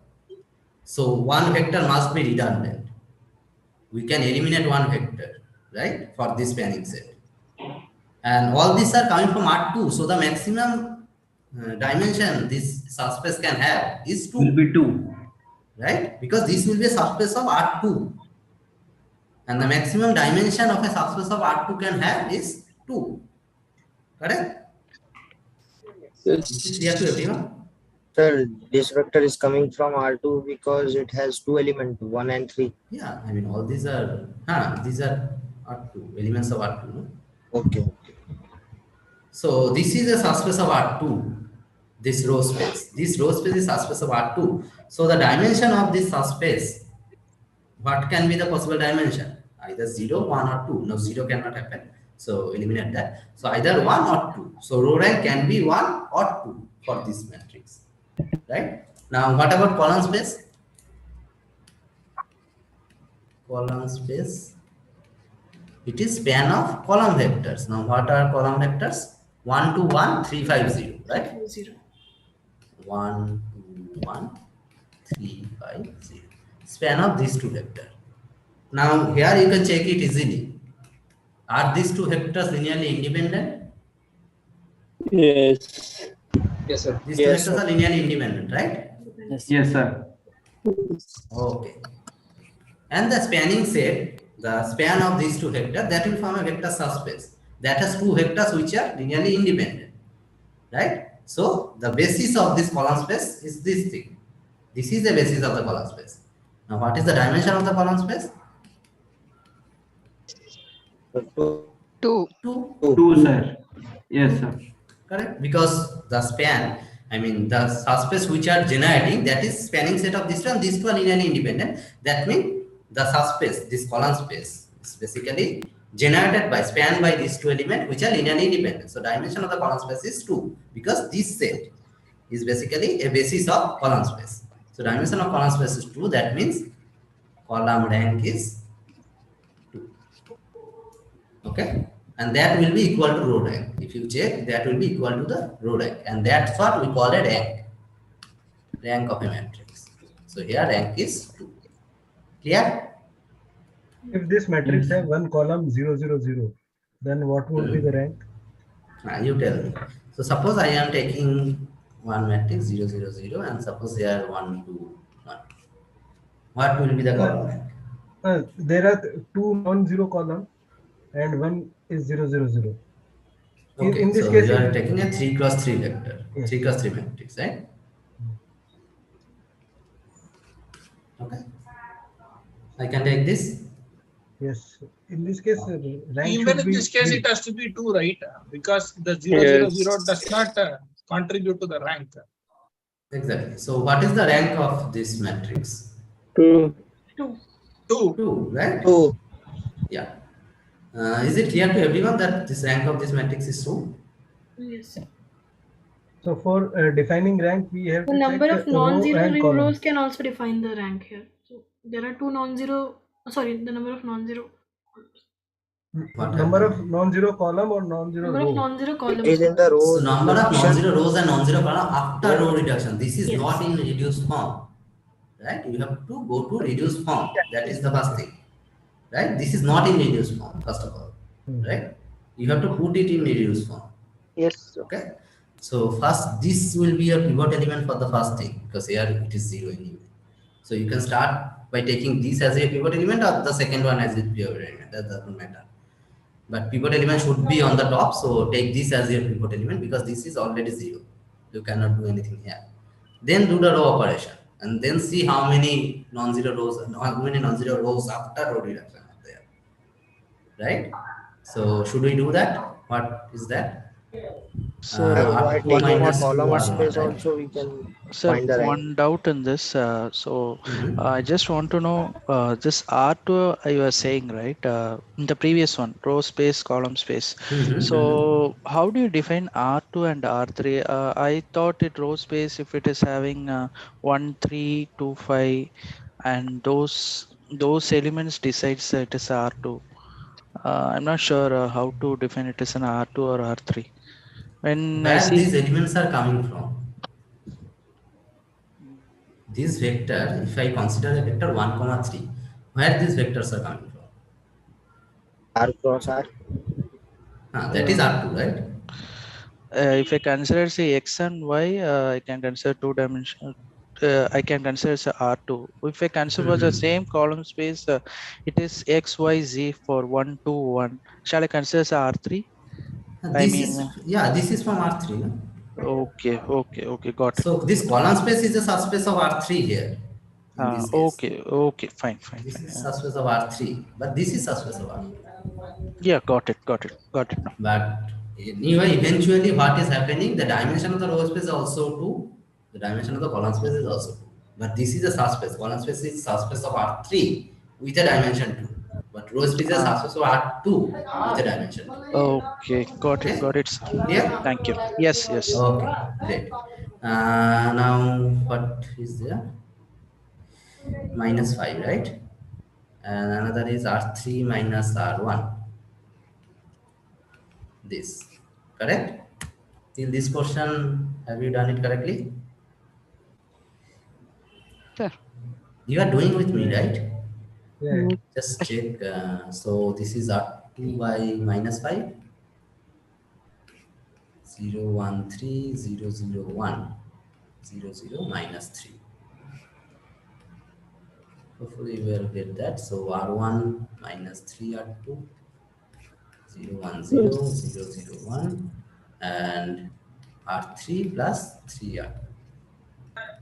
How many non-zero rows are there? 2. 2 non-zero rows, right? So basically, if column is 0, 0, 0, then one row will also, after reducing it, it will come 0. Is it so? 2 rows also can become 0. Okay. Yeah, the 2 rows also become 0, but in this. I mean, if one column is 0, 0, 0, that does not guarantee that rank is 2. Rank can be 1 also. Correct? Yeah. Rank. So if one column is 0, 0, 0, then what you can conclude from here, if it is a 3 cross 3 matrix, then the rank is less than equal to 2. That only you can conclude. Okay. Right? So means But after other thing you have to check. Yeah, I mean after row reduction, you will surely get one row as 0. If one column is Exactly. Okay, clear? Is it clear to everyone? Yes, so sir. if I consider this Sir, matrix, this can also be done by column space. That's what I am writing just now. So if I want to write it column space of A, then what is the vectors? So 0, 0, 0 does not contribute anything. So it is span of only these two vectors, right? Correct? This is span of only these two vectors, because if I write 0, 0, 0, that does not matter. Yes. Okay, so it is span of these two vectors. Now, are these two vectors linearly independent? Yes, they are. Yes, they are, because the second one is not a multiple of the first one, right? Yes. Yeah, these two vectors are linearly independent, and this column space is spanned by these two vectors. So, what is the dimension of column space? 2. Exactly. So column rank is, Column rank is 2. and that's what we have got from there. No, row rank is also 2. Sir, can you please scroll up a little bit?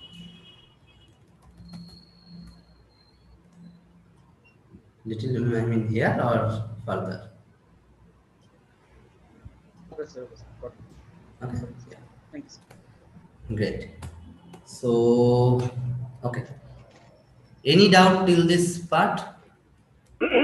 Row rank, column space, row space, null space of A, rank of A. Any Sir, doubt in this portion? Sir, could you go to the last what you have explained? This one is what I have explained at the end. Sir, just up the matrix which you are. Matrix. Sir, here coincidentally, number of non-zero rows is 1 and number of non-zero zero column is 1. Okay. So One minute, can we someone say is talking in phone again. 1 minute. I have just muted.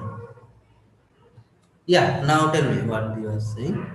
Number of non-zero rows is 2. Hello? I am audible, right? Yes, Yes, sir. sir. Yes, sir, you are. Perhaps everyone has mute himself.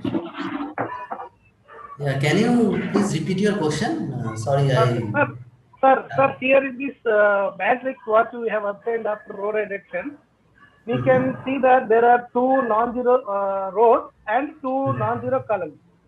Is it, sir? So number of non-zero columns is 2. Can we say that column space is 2? Can we say like that?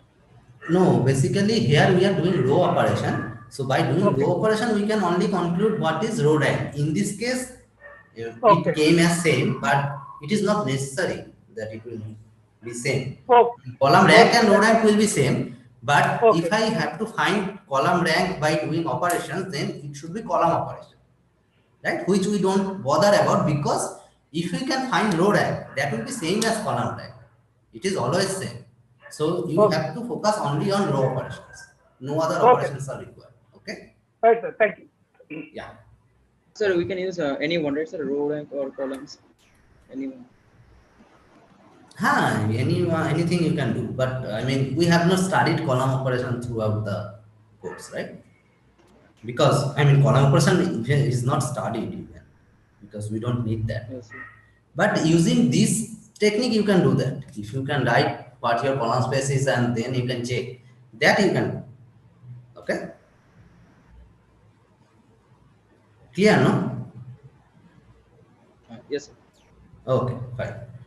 Okay, so any doubt till this point? Then if there is no doubt, then I will go to linear transformation. No doubt? Okay, great. Great. So then let's go to linear transformation. First of all, I think definition and all those things are clear, right? Linear transformation is basically a map from one vector space to another vector space, which satisfy 2 properties. Why these 2 properties are required? Because it should respect the addition and scalar multiplication in both the vector spaces. That is what we need. So this is, what does it mean? So if I write it pictorially, so this is my V, a vector space. This is my W, another vector space. Okay. So inside a vector space, we have addition and scalar multiplication, right? Suppose this is V1 inside V. This is V2. Okay. So V1 is going to sum T V1 here. V2 is going to sum T V2 here. Now we can add this V1 and V2, and it will be a vector inside V. Right? Till this portion it is okay. Now where we want this V1 Yes. plus V2 to go. We want this V1 plus V2 to go, so this will go to some V1 plus V2, right? But it should be also same as sum of these two. Otherwise, the parity will be lost. The consistency will be lost, right? That's why the definition is defined in this way. That is the reason behind the motivation behind the definition. The definition did not come from space anyhow. Okay. So there is a reason why this is defined like this. Is it clear? Yes. So could you please repeat once more? Okay. So what I am saying, inside V, V1 is there, V2 is there, right? V1 is going to TV1, V2 is going to TV2. Now inside V, I can add these two vector by vector property. Yes, sir. V1 plus V2 will also be inside V. Now where this V1 plus V2 will go? So if I apply this mapping, it will go to some place here inside W. Now where the vector should go? This should be same as the sum of these two vectors. Otherwise, the consistency will be lost, right? Request you to mute the other people, please, because there's a disturbance that's coming. So, what? There's Some background disturbance. noise is there. Can you mute everybody, please?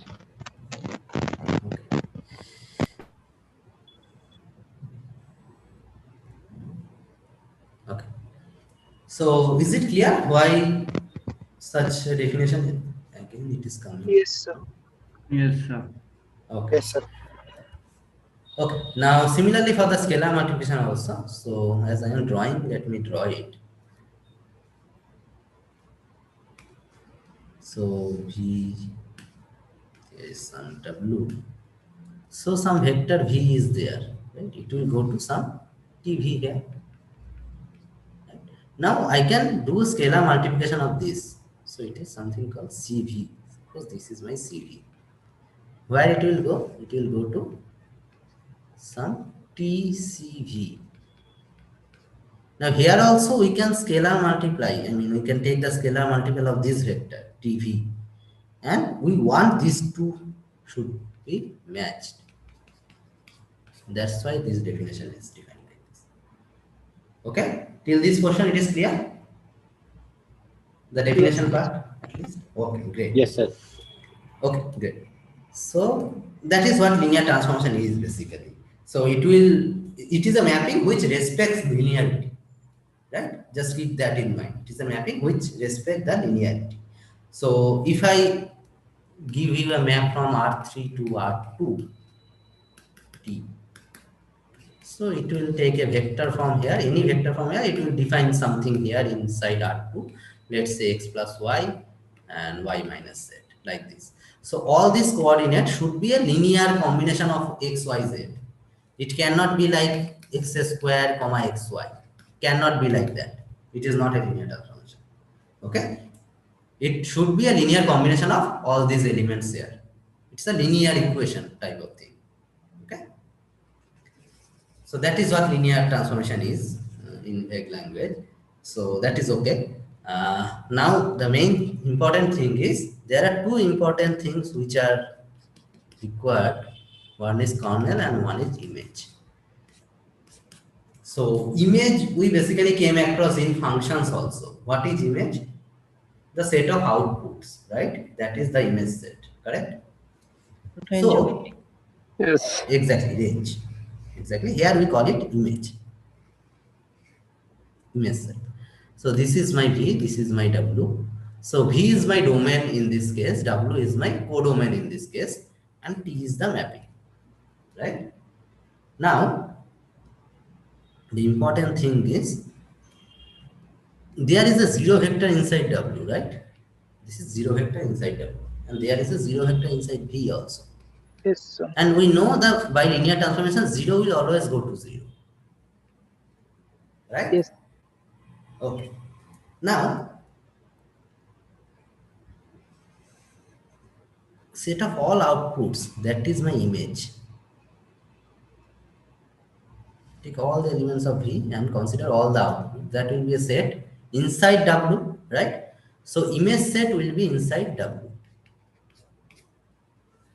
Okay. This picture you have seen a lot of times in function also. What is new about this thing? There are some vectors inside V which are going to 0, which can go to 0. Okay. Yes, sir. This set of vectors which are going to 0, anyway this set is non-empty, as you can see, because 0 will always go to 0, right? This set is non-empty. If there are more vectors there, then this set is basically kernel of V. So kernel is inside our domain, kernel is inside V, and image is inside W. Here is our image. See this thing.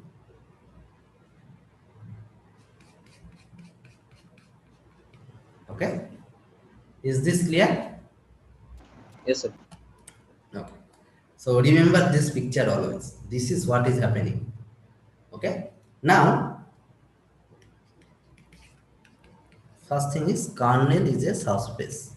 Subspace of what? Subspace of V. V.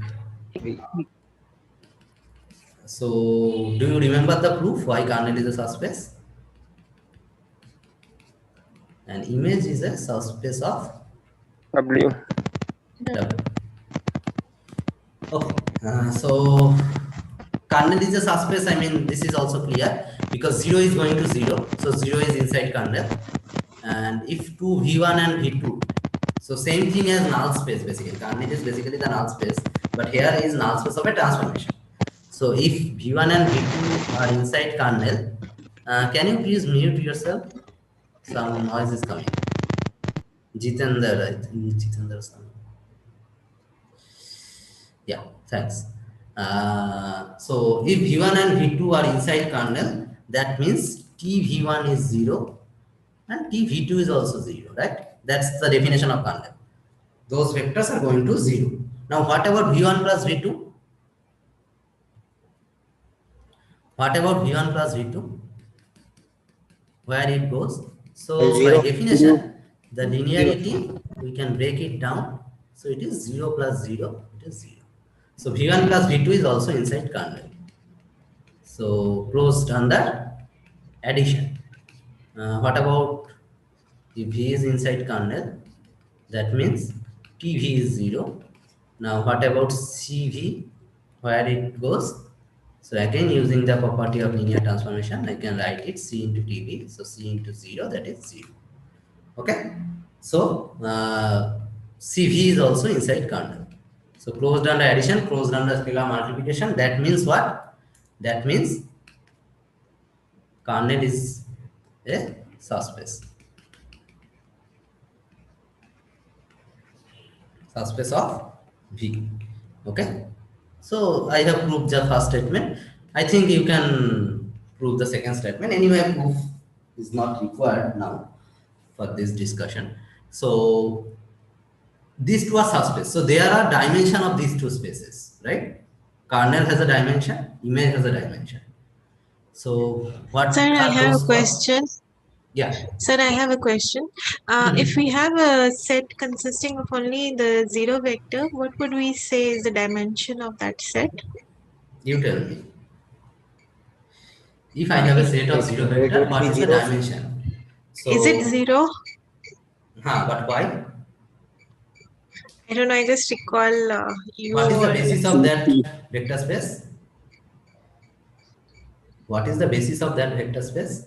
Empty set.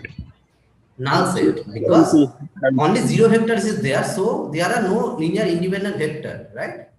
Because 0 vector is anyway linearly dependent, so there are no linear independent vector. Yes. So basis must have a linear independent vector. Right. So basis is null space, right? And what is the cardinality of null space? Relative. What is the cardinality of null space? 0, right? This is the first week of mass 1, right? Cardinality of null space is 0, correct? Null space, cardinality of null set, sorry. Cardinality of null set is 0, Okay. So it's a empty set. Empty set means it does not have any element. That's why it is zero. Sorry, it's a what set? Empty set. Empty set. Null set means empty set, right? Okay, So so it this does not have any element. the set with zero vector is considered as a null set. No. That is not what I am saying. I am saying the basis of that space. So you are saying, suppose in R3 I have this space. So this is a vector space, right? Yes. Yes. This is the zero subspace. It is called zero subspace. Yes. Correct? Now I want to find a basis of W. So I am saying basis of W is null set. Oh, because there are no linearly independent element, right? Or empty set. Now cardinality of the basis is basically your dimension, right? Now what is the cardinality of null set? Zero. Is it clear? But cardinality of W is 1 here in this case. Okay, Because it cardinality has of one W element. is 1. It's not empty, It's but not empty, its but basis dimension is is 0. empty. Exactly. Okay. Please, can you scroll down? What? Can you scroll down, please? Scroll down. Okay. One Yeah. minute. Let me erase this thing. Okay. So kernel of a linear transformation is a subspace. I think this portion is clear, right? Yes. Once again, please, whatever you just mentioned, cardinality of a null set is 1, but the basis is, the dimension is 0. Is that what you said? Cardinality of null set is 0. I mean, null set means empty set. Yeah. That's 0, right? I am saying, suppose you have the zero subspace. What is the dimension of zero subspace? Okay, Dimension of zero subspace is 0 because the basis is null set. There is no element which is linearly independent. Yeah. Right? Clear? Yeah. Okay. Yeah, so someone was asking to scroll down this place. Yes, sir. So I was actually writing. Your voice is breaking. Can you please check? I mean, I cannot get what you are saying properly. Sir, I was noting it down. Huh? Maybe he was noting it down. That's why he asked you to. Oh, okay. Don't need to note that. I will upload this anyway. Okay. No need to note that. Just understand what I am saying. Okay. So kernel is subspace, that is clear. Image is also a subspace. So both of them has a dimension. Now, what is the dimension of kernel T is called? Nullity. Nullity. Great. And what is the dimension of image space is called? Rank. Rank. Great. And here also we have a rank 90 theorem. Okay. Yes. And rank T plus nullity T is dimension of V. Dimension of the domain. Dimension of the domain. Yeah. Okay, that is what rank 90 theorem is there. Okay, so always remember this picture clearly and remember this rank 90 theorem. Right? Now, some important things which are coming. Here also we can talk about one-to-one and on. Right? So let me key one-to-one. When T is one-to-one, the same definition, it is a function, right? Anyway, so when we call a function one-to-one, no, I mean define in terms of function. When the kernel is 0. The T of equals to 0. No, I am saying in terms of a function.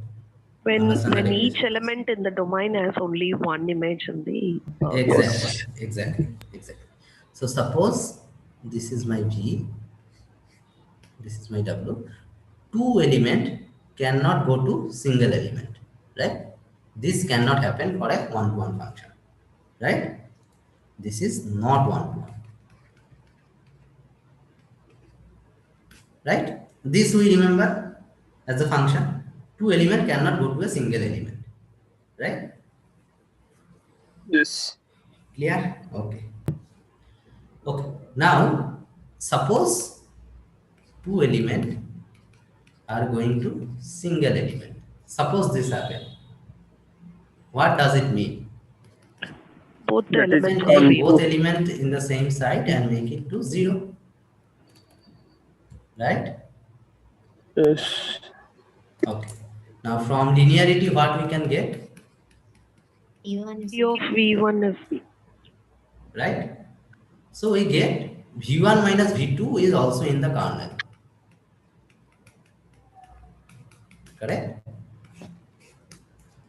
So if two elements go to a single element, then V1 minus those, I mean difference between those two elements is also in the kernel. Right? Now, Sir, can you please repeat one point again? I lost my connection.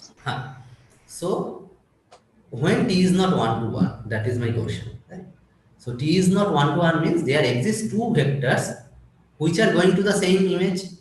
Right? Yes, sir. So T of V1 equal to T of V2. I am taking T V1, V2 to the other side. So T V1 minus T V2 is 0. Then use the linearity property that gave me T V1 minus V2 is 0. That means what? That means V1 minus V2 is inside the kernel. Right? Yes, sir. Yes, sir. Okay. Now if two vectors which are, I mean, going to the same element, then their difference are also inside the kernel. Okay. Now when T is 1 to 1, what can we say about the kernel? By this description, what we can say? Can there be two different elements which is going to 0? No. Is it possible? No, sir. Not possible. Kernel Kernel will be 0 vector only. So two Then V1 vectors. V1 is equal to V2 and both are equal to 0. And their difference is 0. Exactly. So consider this thing. So 0 is always going to 0, right? So there cannot be any other element which is going to 0. Right? So what is kernel in this case when T is 1 to 1? Kernel consists of only 0 vector. Only 0 vector. Clear? Yes, sir. And so what is nullity? Already we have discussed what is the dimension of the zero subspace. 1. Oh, sorry. Zero. Dimension of zero vector space. That is 0. Okay, clear till this point? So when T is 1 to 1, nullity is 0. Okay, kernel is only 0 vector space. Clear? Is it clear? Yes. Okay. Now, Yes, sir. so what I am getting, T is 1 to 1 implies kernel of T is only 0 vector. What about the converse part? What about this part? Is this true? If kernel is only 0 vector, then is T 1 to 1? Should be like dimension. Yes. So that is what we have already written here. Yes, sir. Yes, sir. Yes. Right? If kernel is 0 vector, then what about V1 minus V2? This must be 0 because kernel is only one vector, no? Yeah. So this must be 0, this V1 minus V2. And what it says, V1 equal to V2. So we have started with T V1 equal to T V2. And it gives us V1 equal to V2. What does it mean? It means T is 1 to 1. That's how we have checked 1 to 1 for a function. Right? If Fa equal to Fb, then A equal to B. If that happens, then F is 1 to 1. The same thing we are doing here. We have started with T V1 equal to T V2. From that, we conclude that V1 minus V2 is inside the kernel. Now, suppose it is given that kernel consists of only 0 vector. Then it implies that V1 minus V2 is that 0 vector. That means V1 equal to V2. That means T must be 1 to 1. So, the converse of this statement is also true. So, this is an if and only statement. That means if T is 1 to 1, kernel is 0. If kernel is 0, T is 1 to 1. Is it clear to everyone? One question, sir. Sir, why the dimension of zero vector space is 0? Sir, could you? Just now I have discussed. Who asked that question? hard to describe. Divya. Yeah, Naveen. Divya, are you there? Divya? Sorry? Sorry, sir. Yeah. Why the dimension of zero vector space is 0? Yeah, Naveen is because asking then that. nullity is 0 here. Not nullity, I am saying dimension of zero vector space. Why that dimension is 0? Because you said its basis, there will be no linearly independent set, so the basis is an empty set. Okay, got So it. it's Exactly. Because zero set is not a linearly independent set, right? Exactly. Yes. Zero vector is always linearly dependent. Yeah. So there is no linearly independent Okay, vector inside Okay, that. got it, sir. Got it. Set. Thank you. Okay, great. Okay, so T is 1 to 1 if and only if kernel of T is zero vector space. This statement is very, very important. Right? We will use this a lot of place, and this implies nullity is 0. Right? So T is 1 to 1 means nullity is 0. Okay? Clear at this point? Any doubt till Yes, this sir. point? No, Okay, sir. great. Great. Nullity is 0 or nullity is 0 vector? Nullity is the dimension. So nullity is the number. Okay. Yeah. Okay. Kernel consists of some vectors. So I have written kernel as set. Okay. Okay, great. So nullity is 0. This is okay. Now, when T is on 2, the same definition, right? This is V. Sorry. This is my V. This is W. So when the image is basically whole W, right? Yes, codomain equals to range. Codomain equal to range. Codomain and image set is same. So when image of T is W, then T is called on, right? What does it mean? The dimension of image is called rank, right? Dimension of the image space, the dimension of the range space, that is called rank of the transformation, right? And that should be equal to dimension of W. So if this happens, then T is called on. So let me write another important statement. T is on to if and only if rank T is same as dimension of W. Is it clear? Yes, sir. Okay. So Sir, two things so I it will have. be full rank. It will be full. Full rank means I have not come to matrix yet. Okay, I will come to that. Okay, hold. It will be rank. Rank will be same as dimension of W. So this is the dimension of the range space, dimension of the image space. Okay, I have not related this with matrix yet. I will, but till now I have not done that. Okay. So till this point, I have got few things. What? T1 to Rank 1. nullity 1 on 2. T1 to 1 means nullity 0. Nullity is 0. And If and only, so nullity of T is 0. And T on to, if and only, rank rank T of is T equal dimension to of W. Equals to dimension. Okay? Okay. Now you remember we have a rank nullity theorem. Right, sir. This is always we have. Dimension of domain. This is irrespective of T, whether it is on to 1 to 1, neither of those, both of them, it always hold. This theorem, it always hold.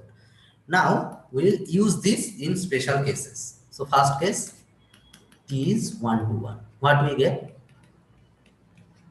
Nullity. Nullity is 0. That means, if we put that in the rank nullity theorem, what we get? Rank equals to dimension of domain. Dimension of the domain. Okay? This we get. Okay, great. Yes, sir. T is on to. What we get? Rank equals to dimension. We'll get rank is equal to dimension of codomain. That is rank T equal to dimension of W. W, right? And if we substitute it here, that means nullity of t 0 equal to not 0. Why not it is 0 0? Dimension of v minus dimension of dimension the of w. Right? That is what we got. Oh, yes. Correct? Right, This sir. is clear? Okay. Now, my question is,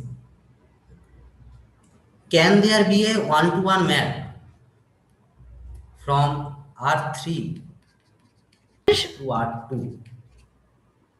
Can it No, be sir. No. one-to-one? No. Why? The n greater than m. What is NM here? N means so You are because saying this here R to nullity Rn to is Rn, right? one You are Nullity is If not we 0. if we see nullity is graphically, we one cannot must fit be it. one Nullity is equal Nullity to is 1. that So it point. cannot be 1 to 1. So if T is 1 to 1, if T is 1 to 1, then what we get? Nullity is nullity 0, must be and 0 so rank T must be equal to dimension of V, right? Rank T must be dimension of V means here it is 3, correct? Now, can rank dimension T of be v 3? yes no Dimension of V No, means sir. here it No. is 3, right? But no can it happen? Can rank no T be 3? No, sir. No. Because it no cannot happen, because rank T no must be less than equal to 2, because it is inside this, right? You remember the picture, right?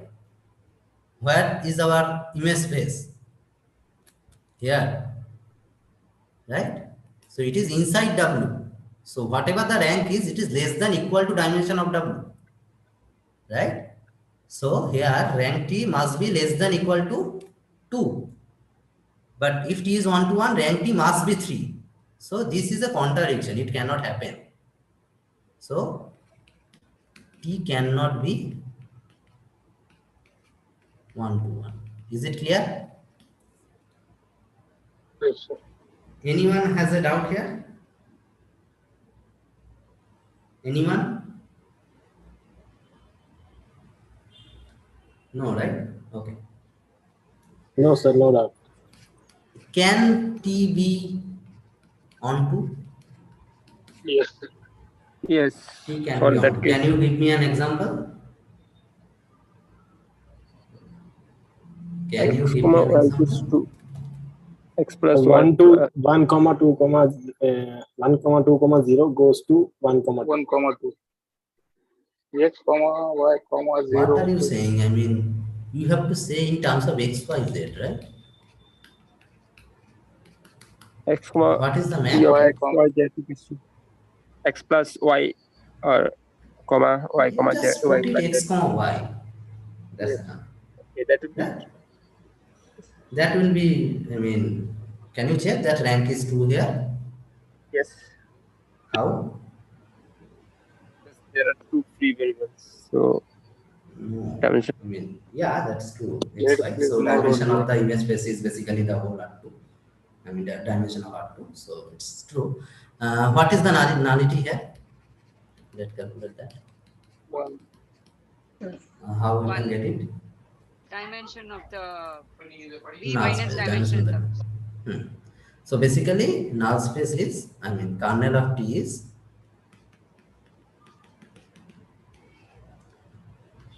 all those x, y, z such that T of x, y, z is 0.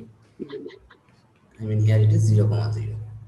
So that means all those x, y, z such that x, comma y is 0, comma 0. Right? That means x, y, z such that x equal to 0 and y equal to 0. That means it is 0, comma 0, comma z. So only one free variable is there, right? Z. Because rest were 0. So dimension of kernel, that is basically our nullity, is 1. Clear? Now, Can you repeat using the rank second 90 step? theorem, Can you just clarify on the second step, please? Second step as in x comma y is equal to 0 is where you are getting the image. this is the definition, right? T x y z equal to x comma y. Oh, yeah. Right? So x comma y should be 0, comma 0. All Clear? right. Okay. So this is what that is? That is 3. Nullity is 1. We have calculated. So what is rank? Rank is 2. Now you remember when T is on 2, rank T should be equal to dimension of W and vice versa. So here that is happening. So T is on 2, right? This T is clear. So from R3 to R2, there cannot be any one-to-one map, but there can be on-to map. Okay? Clear? Till this portion, is it clear, everyone? Yes, sir. Yes, sir. Okay. How do I find the basis of image? Basis of image, yeah. Yes, could you Tell explain me it? what is the basis for of me? image in this case? What is the basis of image in this case? What is the image, first of all? Image plus 1, 0, 0, 1. That is a base. That is a basis of image, right? So here your image is whole R2. So any basis of R2 will be your basis of image. Is it clear? In this case. Okay. Okay. That is, in this case, that is a simple example. So how to find the image? 1 minute. So let me ask my next question and then you will get your answer. Okay. Okay. Okay. My next question is exactly related to this thing. Now, can there exist a map from R3 to R2, the same thing, which is not onto? Can there exist? Huh? No. No. Is it? It must be It cannot be one-to-one. It cannot be one-to-one. It cannot be one-to-one, but I am saying it is not onto also. Can there exist such map? So most of you are saying no. Okay. What rank 90 theorem is basically saying? If not everything in R2 is mapped back to R3, then it will not be onto also. So basically what we are getting, nullity must be greater than equal to 0. So nullity can be 1 or 2, right? Or 3, whatever. So suppose I am taking this map. Everything is going to 0. What is our nullity? To 0. Nullity, what is our nullity? 3. Nullity Nullity is is 3, 3. right? Everything Yes. is going to 0. So null space is whole R3. Right? Null space is whole R2, you mean? Null space, Sorry. where the null space lies? It's on the other side, sorry. Yeah. Null space is whole R3, right? Yeah, whole R3. It's domain, right? Everything is going to 0, so null space is whole R3. So it is basically a picture like this. Yeah. So this is your R3, this is your R2, everything is going to 0. Yeah. Correct? So this is your null space now. So nullity is 3. And then what rank 90 theorem is saying? You don't Rank must remember be rank 90. So it is 3, nullity is 3. So rank must be 0. And what is your image space here? Image space here, 0 vector space, because everything is going to 0. That is only in the image. And what is the dimension of 0 vector space? 0, right? So it matches, right? Yes. So this function is not onto, correct? Because image set is 0 vector space. It is not whole R2, right? So T is not on. Okay. Now, Sir, I know we haven't, I know we haven't looked at transformation matrix here yet, but in case the rank is 0, will the transformation matrix be a completely 0 matrix? Yeah, it is a 0 matrix. Yeah. So one more thing. Suppose I am defining. So this is one example where T is neither onto nor one-to-one, right? Is it clear to everyone that this can happen? Sir, one doubt over here. So you're saying nullity of T, whether it represents a V or W. That thing I can't able to grasp it. Nullity of T means it's a transformation function you're saying, or image, or it is representing the kernel. Everywhere it is mentioned T. That's what I This got is confused. kernel, right? Inside V. Correct? Yes. Dimension of this subspace is nullity. Okay, so if it is mentioned as a kernel of T, I can take it as a subspace of V, right? You cannot, I mean, it is always a subspace of V. Okay, fine. If it is mentioned as a nullity of T means that is the dimension of this subspace. That is the nullity. Okay. Dimension of kernel of T is called nullity. Okay. Okay, sir. Got it. And dimension of image It's called as of rank. T is called rank of T. Clear? Okay, sir. Got it. Got it now. Okay, great. So what I was saying, so I have given this example. So one more example to find you the basis of an image. What someone is asking, I think Ajay was asking. Suppose, what she will do here? Let me see. See, simple example I am giving. Okay, I can make it complicated, but let's understand that phenomena first. Yeah. Can you tell me what is the null space here? I mean, what is the kernel of T? What is the kernel of T? I. Huh?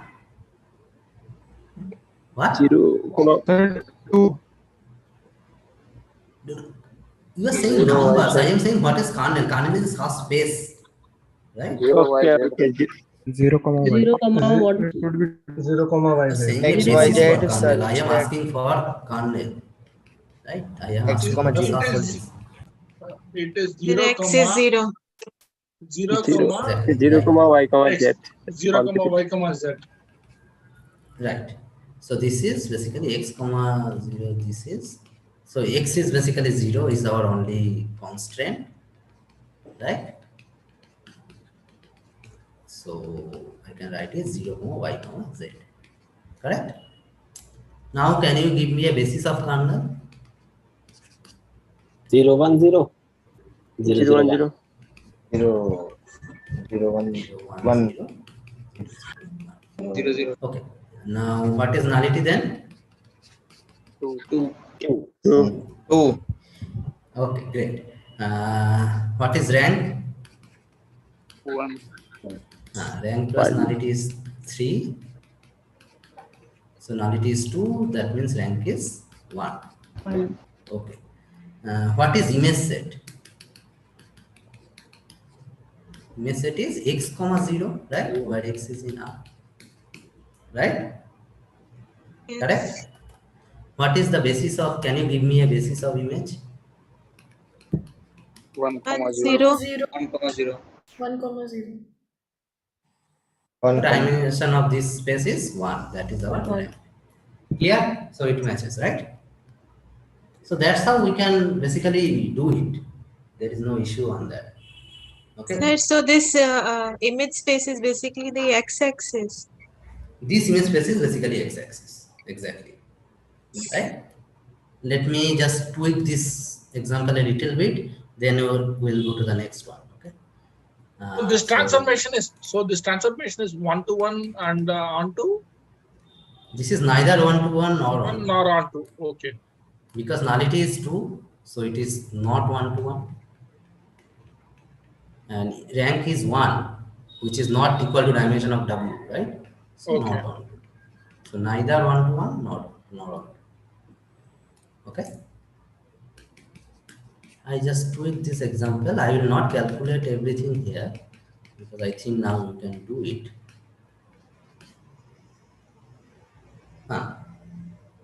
Can you tell me the nullity of this? Nullity of this? 2. 2, right?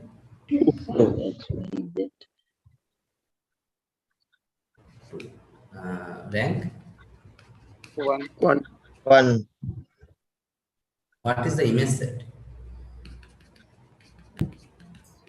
Should be 1, 1. 1, 1. Yeah, 1, 1. So this is the image set, right? And now basis, if I want a basis of image. So you can give 1, comma 1. So can you identify what is this image space? Y is equal to x. Exactly. Y equal to x. Okay. Clear? Can you Yes, scroll a sir. little bit? Can you scroll a little bit up? Just copying a couple of things down. Yeah, just one. No, a little bit down. Okay. Yeah, thank you. Okay, fine. Okay, so this is also fine, right? Let me give one more.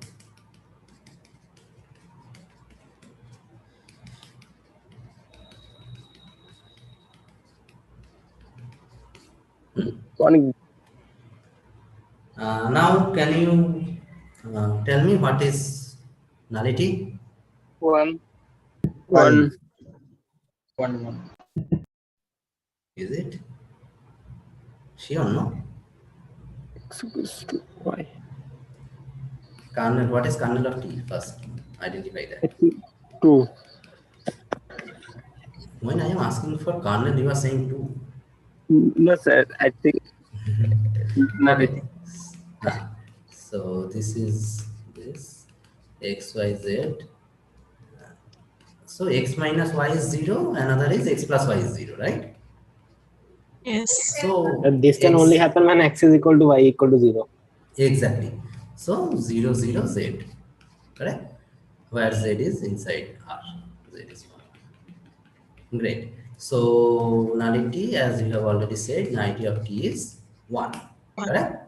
0, 0, 1 is a basis. Okay, fine. Rank Can is 2. you? So rank is 2. Great. Can you give me what is image set? Image of T. 0, 0. So now if I ask you to give me a basis for image set, can you give me? It will be null set. It will be Empty set. image. No. Rank 0, is 0. 2. How image can be empty set? Image will be 0, 0 always. No? Why? X will be 0 and Y will be 0. No. That is for kernel. This Okay, is what I have done. okay. That is for kernel. When Okay. txyz is going to 0, 0. But image set is this thing, right? X Okay. minus y, comma x plus y. Now, here observe that rank T is basically T or 2, right? Which is same as dimension of R2. Which is dimension of W. That means T is on 2 here, right? Yes. Yes. So what is your image set? 1, 1. It can be the 1, standard basis. 1, 1 and minus 1. So image is basically whole R2, The entire right? So Sir, any it's 1, basis 0 of and R2, minus 1, comma 1. 1, 1 and any basis of R2 will be a basis of this image set. Yes, Okay? sir, yes. Any basis. 1, 0, 0, 1. Exactly, that is a basis. Any basis of R2 will be a basis of your image set. Is it clear? Yes, sir. Got it, no? Sir, All of we us have got an given that idea, right? 0, comma 0, comma z. 0, 0, comma. Z, that third line of kernel of T. That I don't understand. So basically, till this second line, have you understood? This is the kernel, right? X, comma y, comma z such that x Yes, minus sir. y equal to 0 and x plus y equal to 0. Now, if we solve these two, what you will get? You will get x equal to 0 and y equal to 0, right? Yes, sir. So x and y both coordinate are 0, only z is your free variable. Right? So I should write one more line here. This is the line. Okay.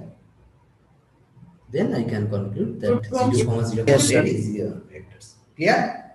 Hello, sir. Yeah. To find Yes, sir. image set, Professor discussed one algorithm.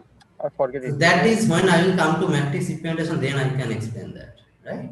Okay. Because that depends on the matrix. Correct? Okay. Yeah. Okay, sir. Okay, great. But I am pointing out that even without going to matrix, many cases you can exactly find what is your image set, right? Is that clear to you? Sir, in this image of T is equal to entire R2 you are saying, right? Can I take any arbitrary value 1, 2, 5, 1, or 0, Yes. 1? Yes. So, I mean, that's but why the rank is 2, no? yeah, I could able to understand if it is 2, definitely there should be some value for this image of T. But how I can confirm this might be the exact value? I do understand it is an entire R2, but are there any other Take transition? any element from R2, AB, right? Maybe I can take 5, 1. I am saying A, B, arbitrary element. Okay. I can take a constant value. Yes. So this should happen, right? Yes. Can we solve this equation for x and y? Yes, we can solve. What is the value of x? 2x is equal to a plus b, x is a plus b by 2, and for y it is 2 minus 2y. Right? Yes, b by b, yes. Okay. So if I give this, my image will be here.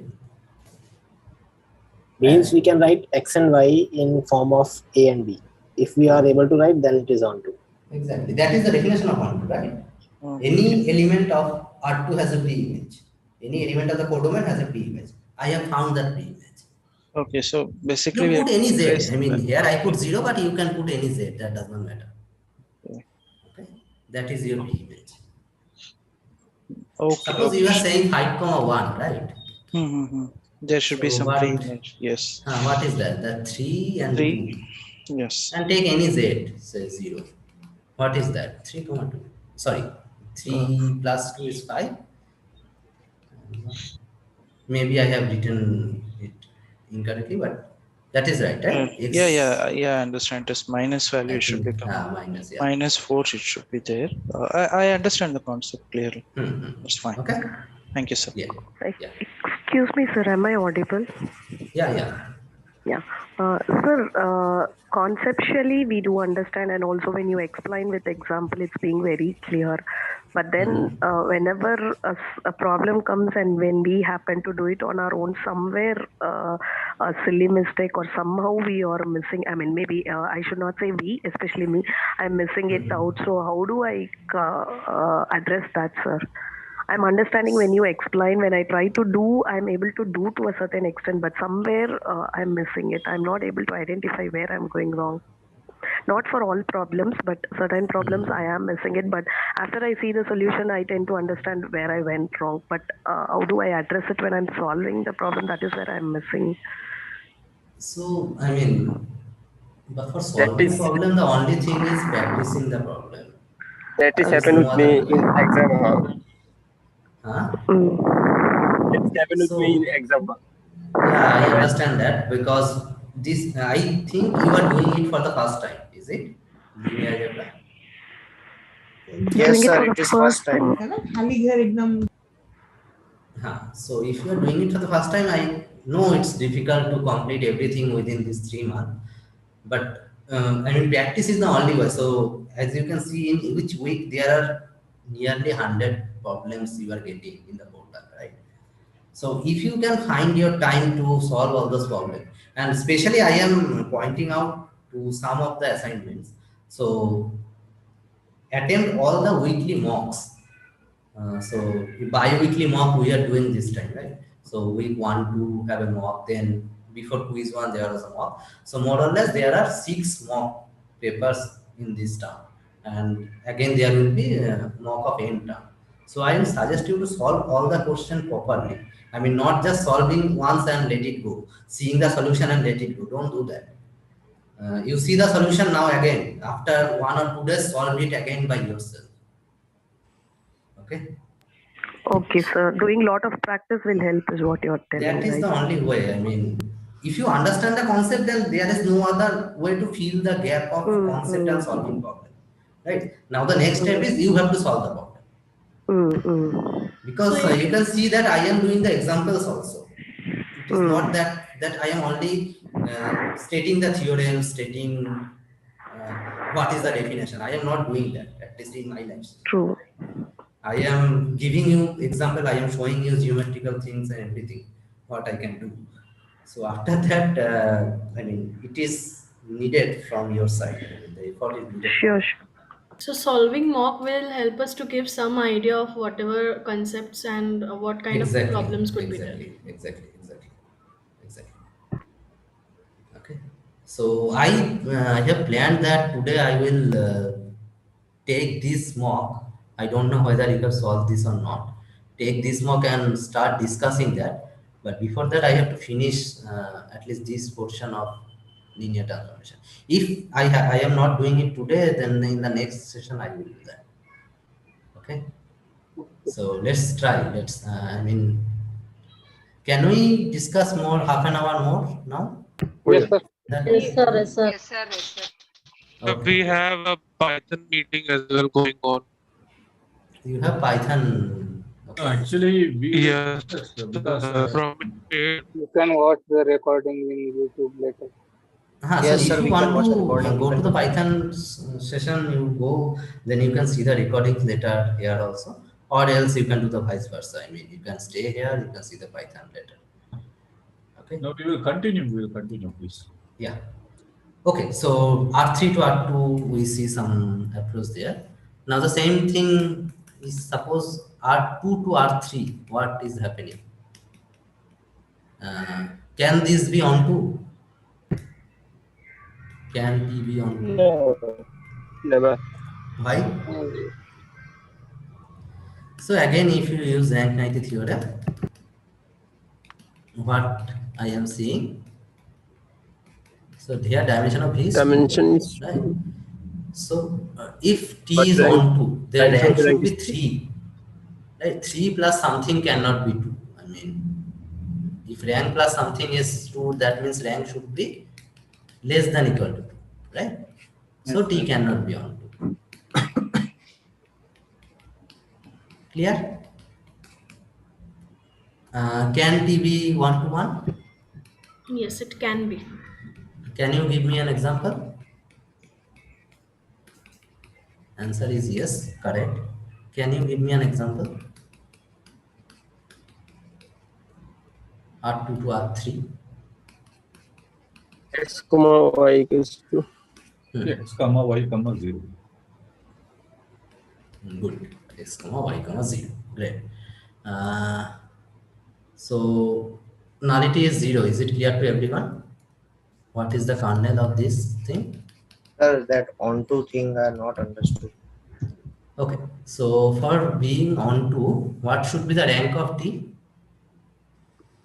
If T has to be onto, then what should be the rank of T? 3. 3, right? It should be equal to the dimension of W, the code. Yes. So rank should be 3.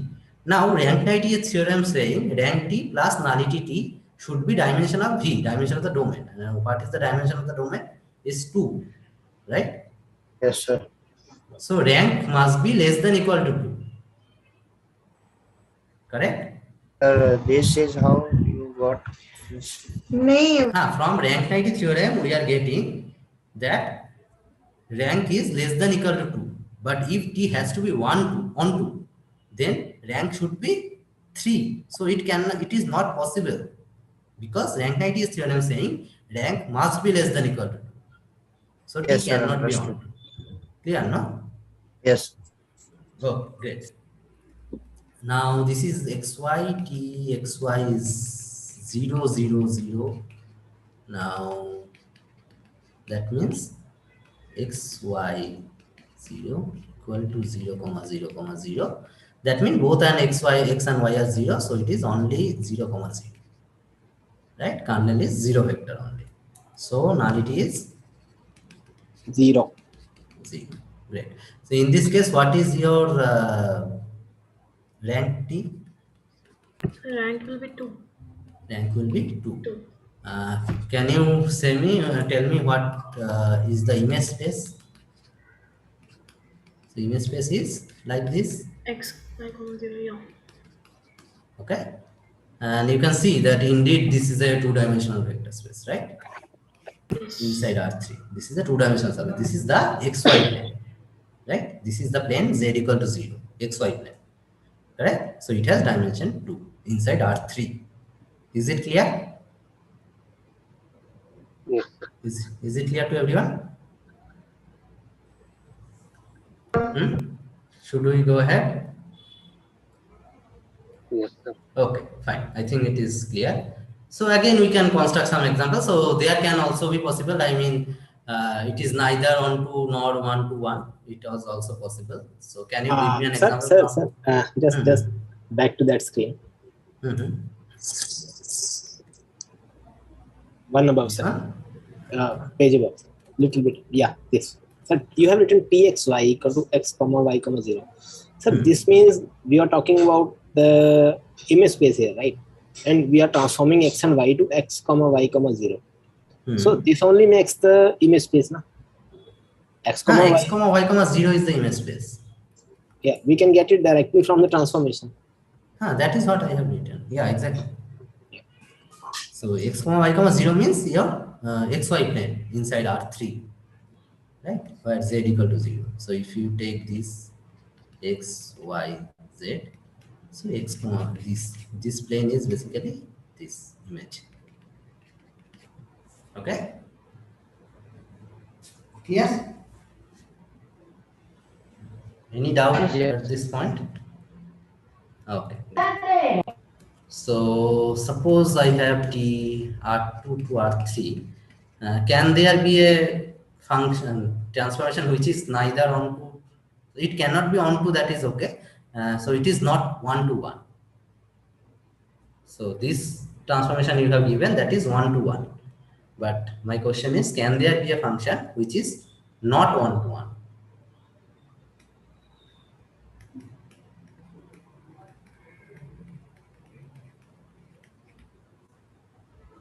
Can you give me an example, or we cannot find some example? What is the answer? R2 to R3. X comma y goes to x 0 comma 0 comma 0. Again, same thing. Right? So in this case, the null space is basically the whole R2, right? So kernel of T is R2. So dimension of this means nullity of T is 2, correct? Nullity of T is 2. So that means T is not 1 to 1. And you already know that T cannot be on 2. So in this case, what is your image space? It is only 0 vector, right? And your rank is 0. Clear? Is it clear to everyone? Yes. Okay, great. So let me take another thing and then just finish this thing. So matrix representation of linear transformation.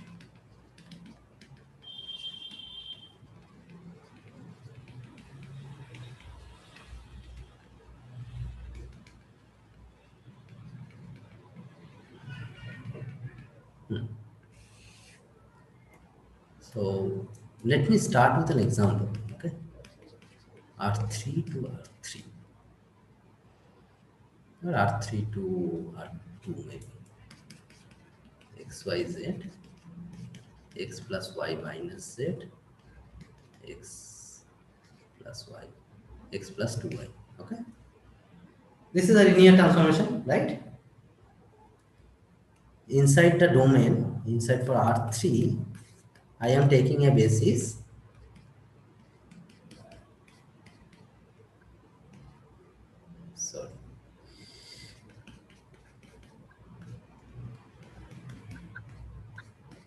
This is the basis of R3?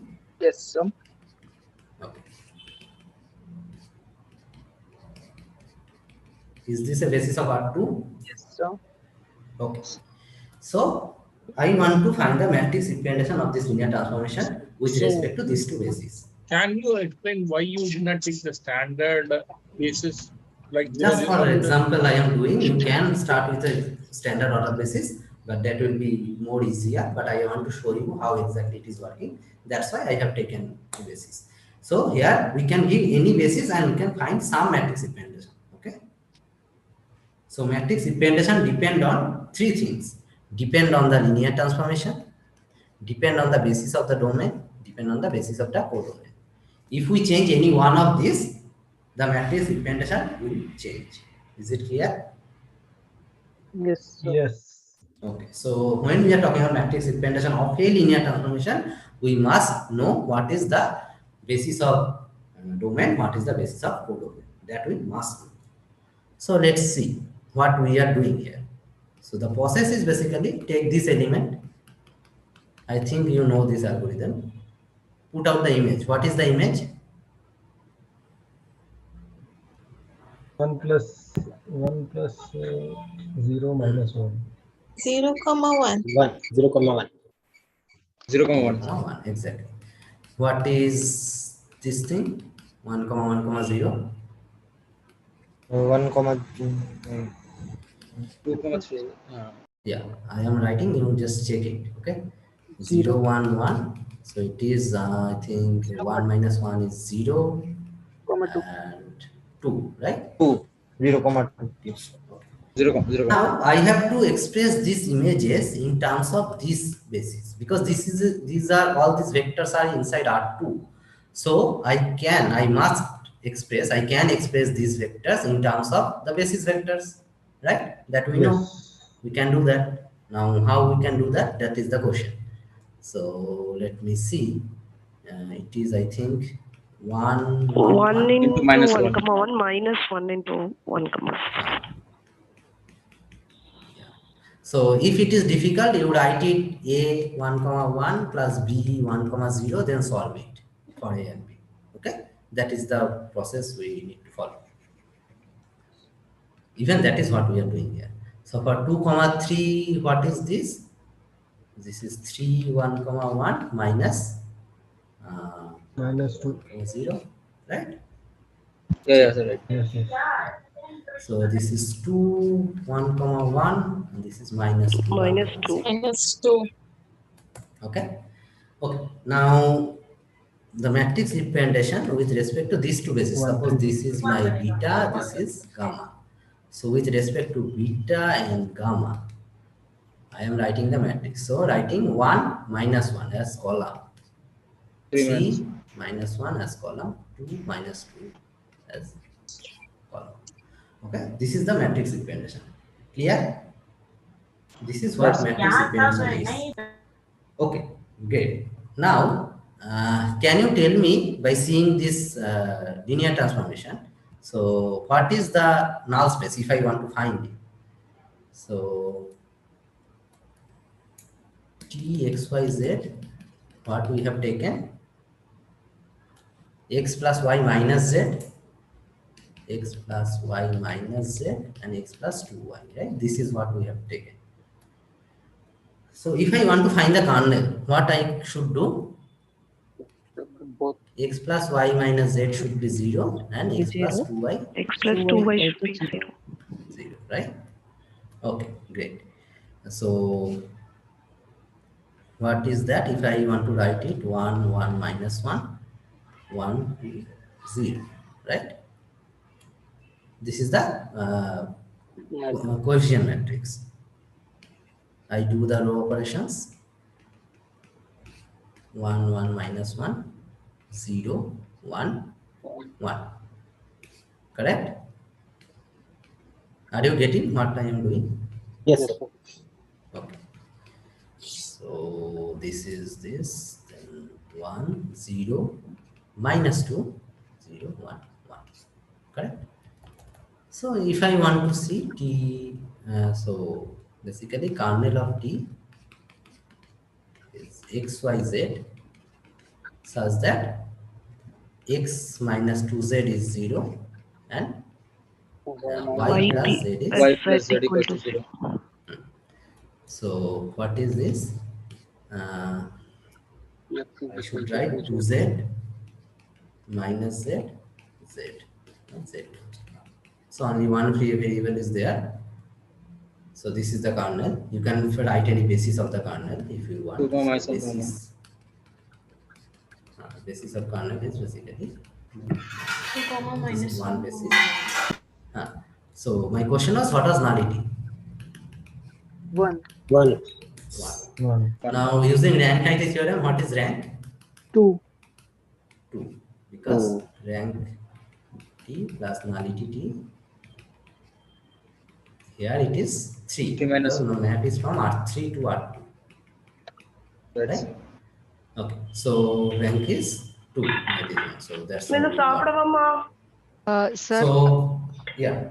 the first part, sir, t of 1 comma 0 comma 1, which is equal to go up, no? Just tell me, how do you get that a into 1 comma 1 plus b into 1 comma plus b into 1 comma 0, no?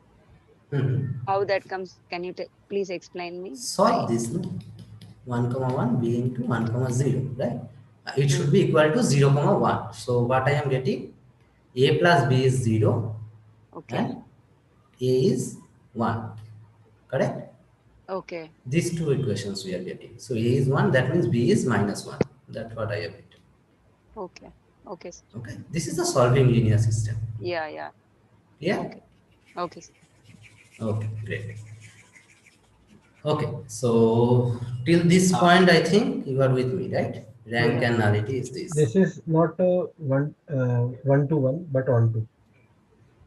Exactly. Good. This is not one to one, but on.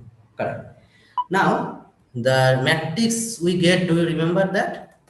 This one? 1, 3, 2, minus 1, minus 1, minus 2, right? Yes.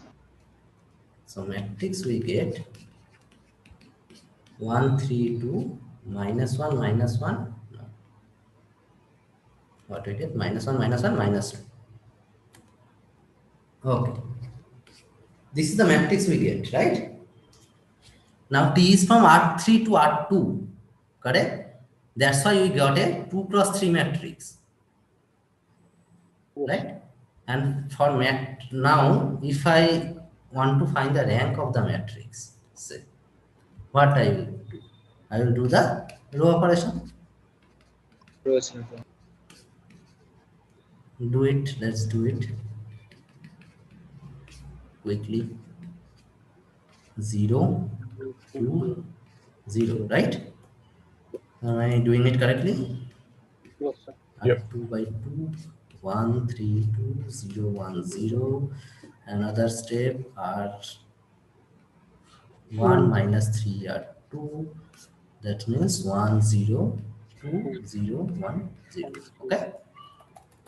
Correct? So what is the rank of this matrix? 2. So rank of T, beta, gamma is 2. Can you see the rank is same as this one? Yes, sir. Okay. Okay. Now for a matrix, we know rank 90 theorem, right? For a matrix. So here matrix is this plus nullity of this matrix. It is a 2 cross 3 matrix, right? N, it is N. N, 3. So it is 3, right? 2 cross 3 matrix. This is 2. So what is nullity? 1. Which is again same as the nullity of T, right? Yes, sir. Okay. So could you please summarize this thing? Because it was a lot of steps were involved. So basically, first of all, what I was doing, okay, let me summarize this here itself. Any transformation you have from V to W, you can take basis for beta, basis beta for V, basis gamma for W. These are given. Then you can find a matrix representation T, beta, gamma, right? Using the linear transformation itself, you can find rank of T and nullity of T. You can find it as we are doing. Using row operation of the matrix, you can find rank of this, and using rank nullity theorem, you can find nullity of this. And these two will be always same. Whatever your basis vectors are, these So two we will can always do one of the two methods, and here you have explained both the methods just for the confirmation. exactly. But there is an important point which we need to show. See, from here we can calculate the null space of this matrix, right? T beta gamma. Using, because we have done the row reduction, so using this, can we find the null space of T beta gamma? So we have started with T beta gamma using row operation. We came up to 102010. Okay, 102010. This is. So what is the null space? Can someone tell me? Null space of T beta gamma. This is x, y, z such that x plus 2z is 0 and y is So 0. y is equal to 0. So it is minus 2z, 0, z. Nullity is 1. That is same as the nullity of T. But is the null space also same? No, sir. Null space is not the same. As you can see here, null space was, kernel was this. Kernel of the linear transformation. But here kernel is different. Here the null space of the matrix is different. So Okay? null space of linear transformation and null space of matrix are different by these two ways. Exactly. That is the difference in the two methods. Exactly. So the space, null space of T and null space of the matrix, null space means kernel, basically kernel of T. These two spaces are different, but their basis, their dimension, sorry, not basis, their dimension is same. Okay? So If we could take order, Nullity, this is standard. 1 minute. Nullity of this and nullity of this is same, but null space are different. The spaces are different. So we can say the solution space for a matrix and the solution space for this is different, but the nullity overall would be same. Exactly. Nullity and rank with the transformation will be same. So it does not matter whether you can take the matrix representation or do it from the transformation itself. But if you have to find the space, the null space or the image space, both of these will be different for matrix and linear transformation. It will be only same if we consider standard order basis for both the side. If beta and gamma are the standard order basis. That's what I want. Yeah, you are saying that thing, right? Yeah. If they are standard order basis, then this null space will be equal. Why can you see that? So let me do it very quickly then. So T, X, Y, Z, X plus Y minus Z, X plus 2Y, that was our thing. R3 to R2, right? Now, if I take beta as, this is the standard, right? Yes. Gamma. 0. So both sides we have taken standard thing. What is this?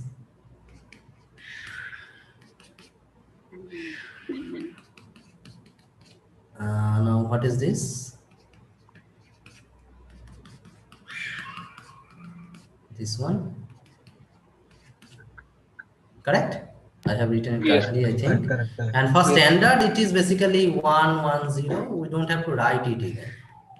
The same thing, basically, we can write these as columns. That is the standard combination. Right? Still, I am writing following the process. Correct? So the matrix we are getting here with respect to this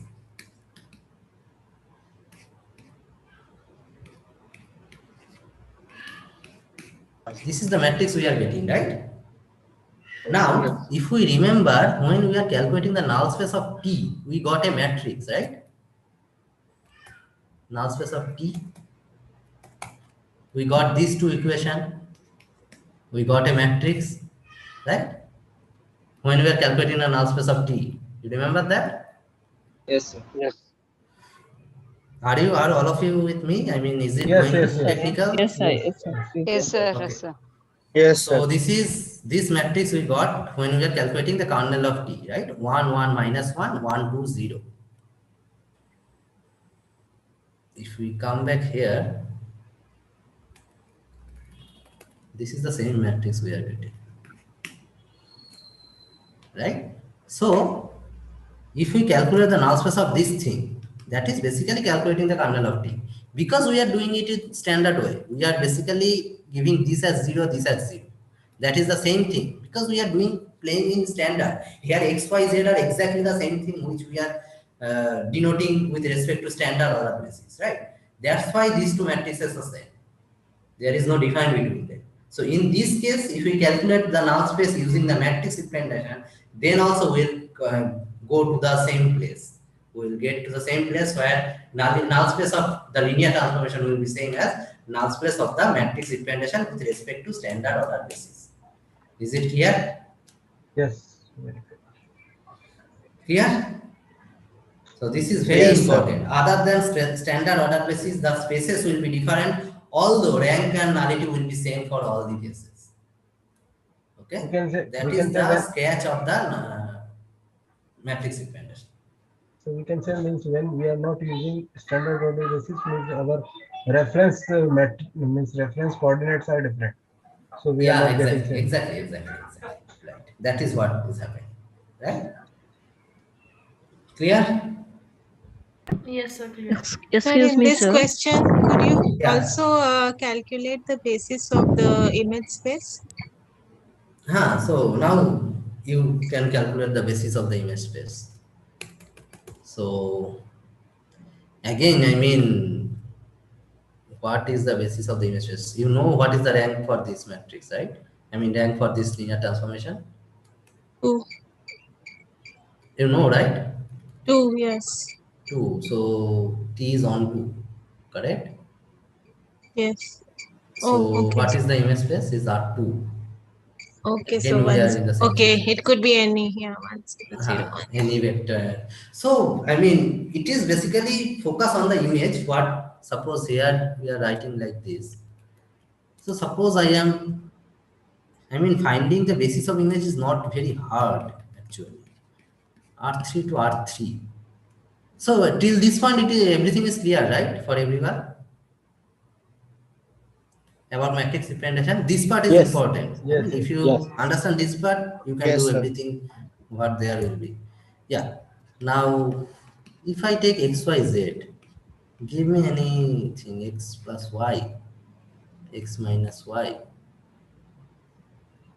and suppose z. Right. Now, can you find what is the image space of T? Can you know what is the image space of T?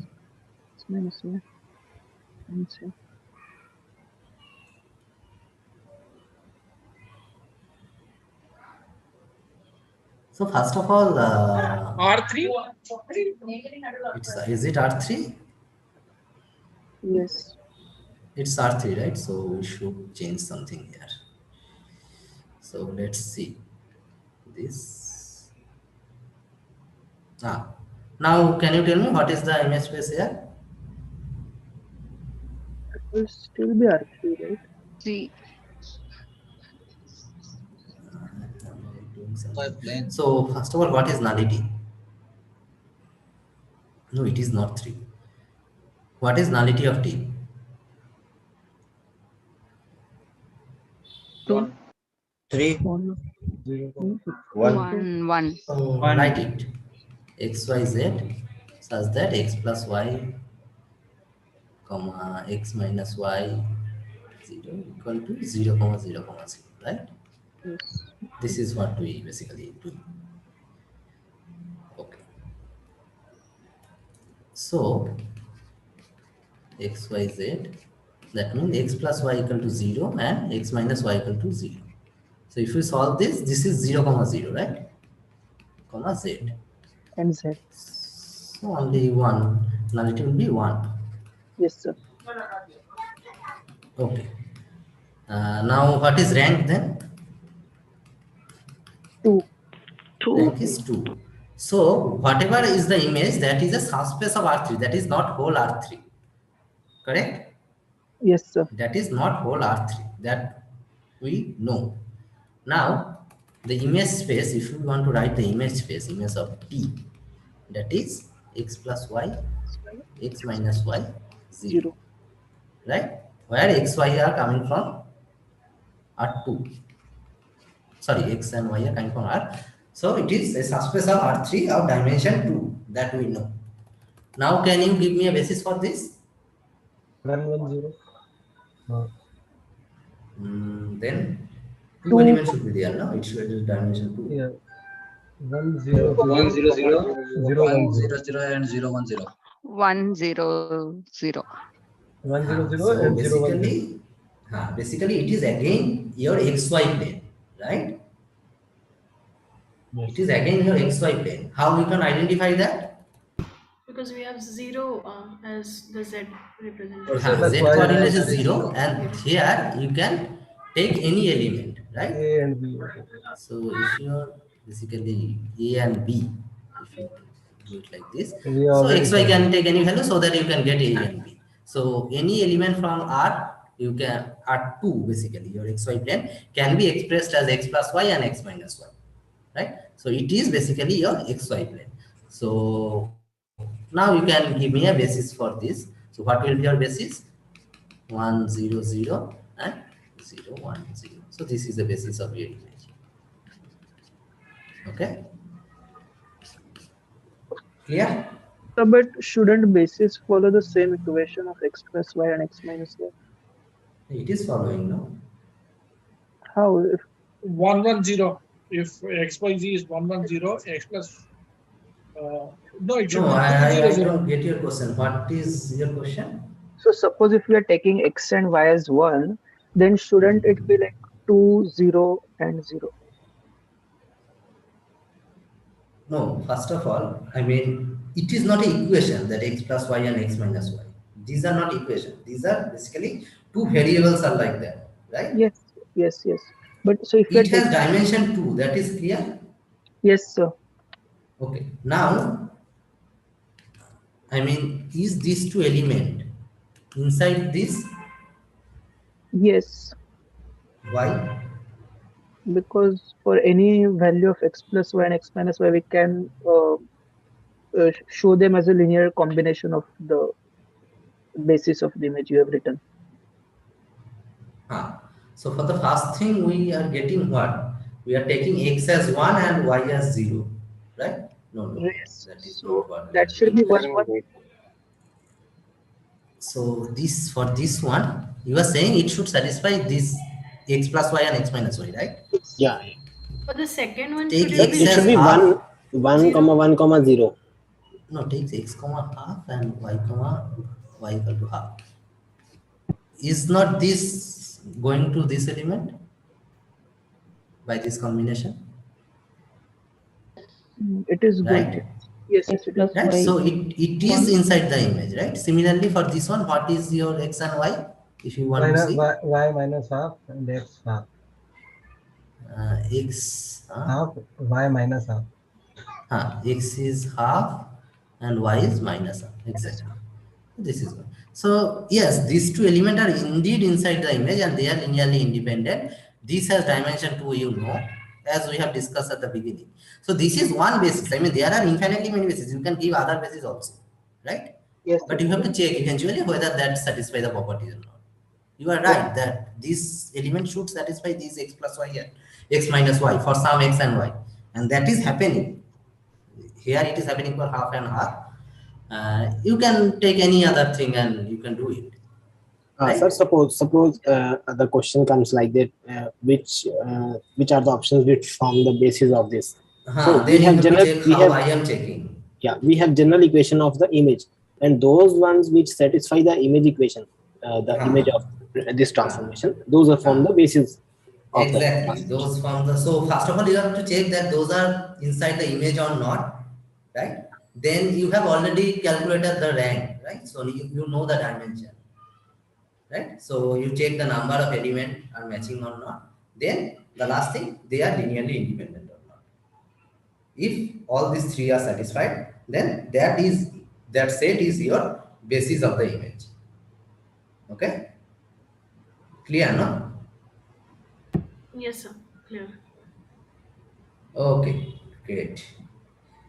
So I Sir, think could you just repeat, sir? First, we have to check whether it is in whether those elements are inside the image. That is the first thing you have to check, right? They are inside the image or not. Yeah. That is the first thing you have to check. They are inside the image set or not. Second thing is you know the rank. When you know the transformation, you know the rank of the transformation. Yes, sir. Now, as you know the rank, you have to check whether number of elements inside the set is same as the dimension of the image. Okay. Right? Same as the rank of the transformation. That is the second check. Now, the third check is important, that whether the set you are given, that is linearly independent or not. Right? If that is linearly independent and it is same as the cardinality is same as the rank, then it must be a basis. That's how you should check. You don't have to remember all those algorithms, all those matrix operations here. Just, go through the definition, clarify the concept. That will be much more easier. Okay? Yes. Clear? Everyone? Algorithm is fine. Algorithm is will give you a better representation when you do programming and all those things. But this is also a easier way to tackle all this problem. Okay? Clear? Yes, sir. Clear. Yes. Okay. So I think we should stop here because a lot of things I have said today here. Yeah, we also need I to will. go and revise. Yes, sir. Yeah. That's what I am saying. So Yes, sir. basically, I will upload this right now. Okay. I want you to go through it and Yes. can you, who are present in this session, have you attempted this mock? Yes, sir. Week Yes, sir. 5, 6? You have attended? Yes. So after this session, I am telling you, please Is go this the through this mock same once mock, again. sir? Is this the same mock what we had for week 5, 6? Yeah. This is the same thing. Okay. Okay. So what I want is basically go through the PDF of the live session, and again you try this mock and see how much time you require now. Because I have given you lots of techniques, lots of concepts which you can use directly, right? So suppose let's start with the first one, x, y, z, such that 3x plus 2y plus z equal to 0. What is the nullity? So this is the kernel set you are given. So what will be the nullity?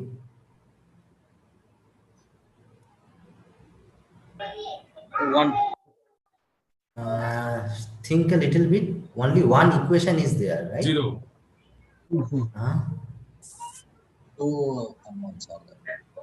How many independent variables are there?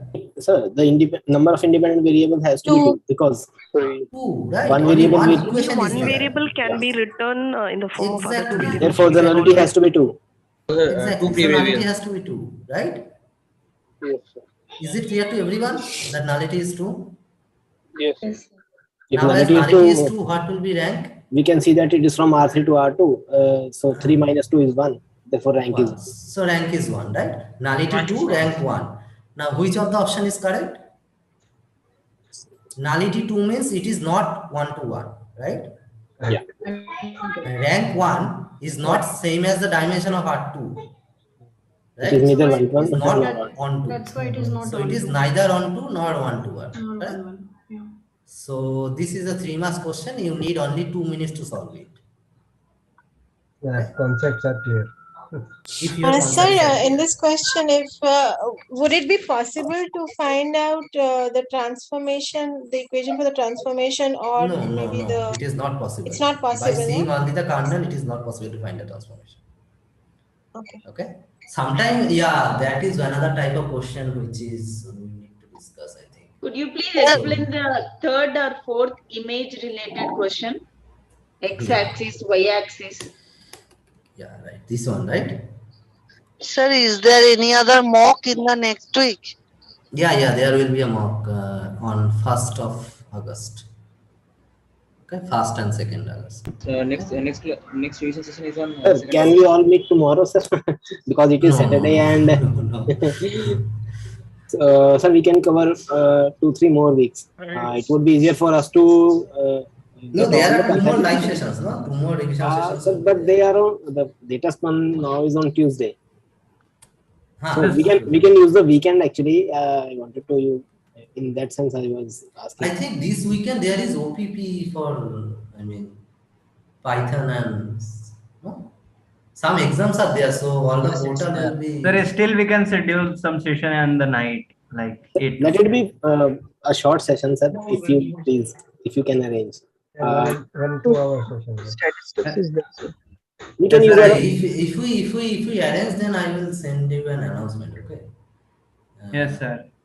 Yeah. I will let you know. Okay. Sir, I want to ask one question about the vector space, sir. Sir, it is in 3.1. Okay, I will come to the vector Could you space. please explain this here one question? Question number 3 you are asking, right? 5. Question number 5. Okay. These options are there, na? In question number 2, you can check if T is a linear transformation, T of xy equal to x comma 0. Here I think number 2 only. Which question are you talking about? Please go to number 2. Image options are there, na? 7 options. Yes. Here B and C.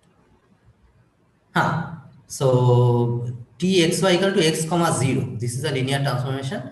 Then subspace containing all the points of y-axis is. So what is the image space here? X-axis. So let me write it. T of xy equal to x comma 0. Okay. Hey, I have done this in this session itself in some other form, but I have done this. This is TR2 to R2, correct?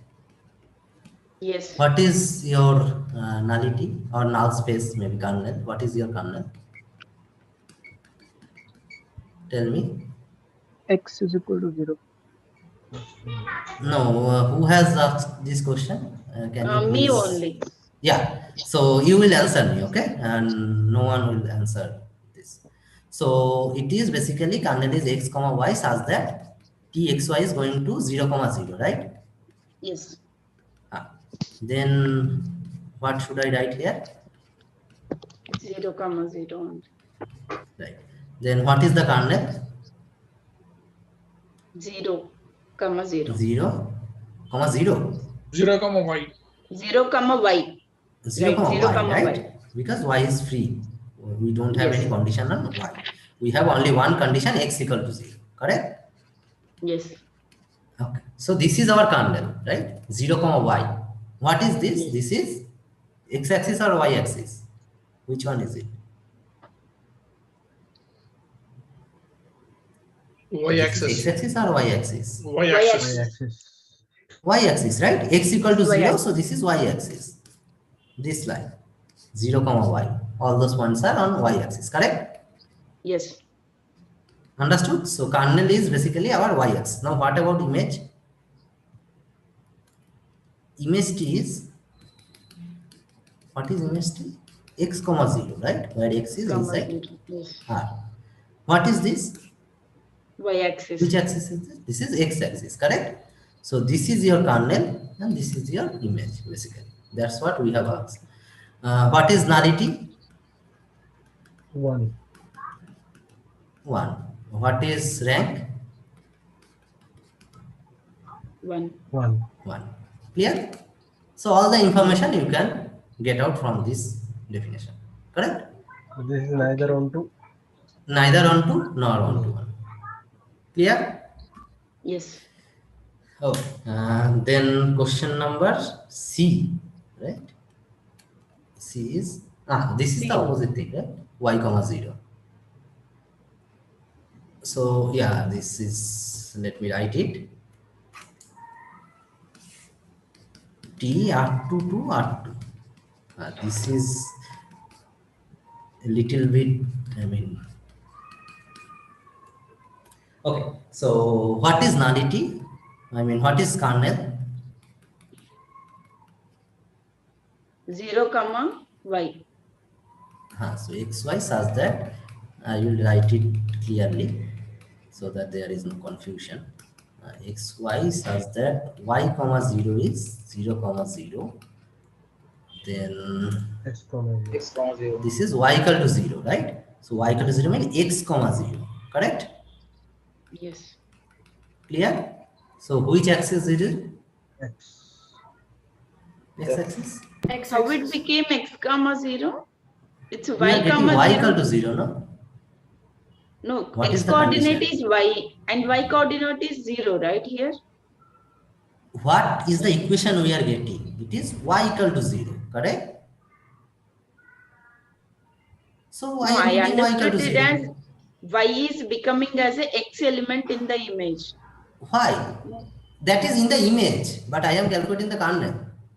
So what is the condition on x comma y? Only condition is y should be 0, right? So if you say, suppose I am giving you 2 comma 5, where it is going? 5 comma 5? 0. 5 comma 0. Is it clear? Okay. Now, suppose I am giving you 2 comma 0, where it is going? 0 comma 2. So you are seeing that this point is on x-axis, right? This is on x-axis, right? 2 comma 0. Yes. Right? So point on x-axis is going to 0. Now if I give you 0 comma 2, what is the image? 2 comma 0 only. 2 comma 0. It is not going to 0 comma 0. So point on y-axis is not going to 0 comma 0. Point on x-axis is going to 0 comma 0. Right? That is what we have got here. Clear? Okay. The condition is y equal to 0. Now what is y? This is the y. So I have put y equal to 0. Now, when you are talking about image, what is the image? Can you tell me what is the image? Image is y comma 0 such that y is r, right? This is the image, correct? Yes. Now, which axis is it?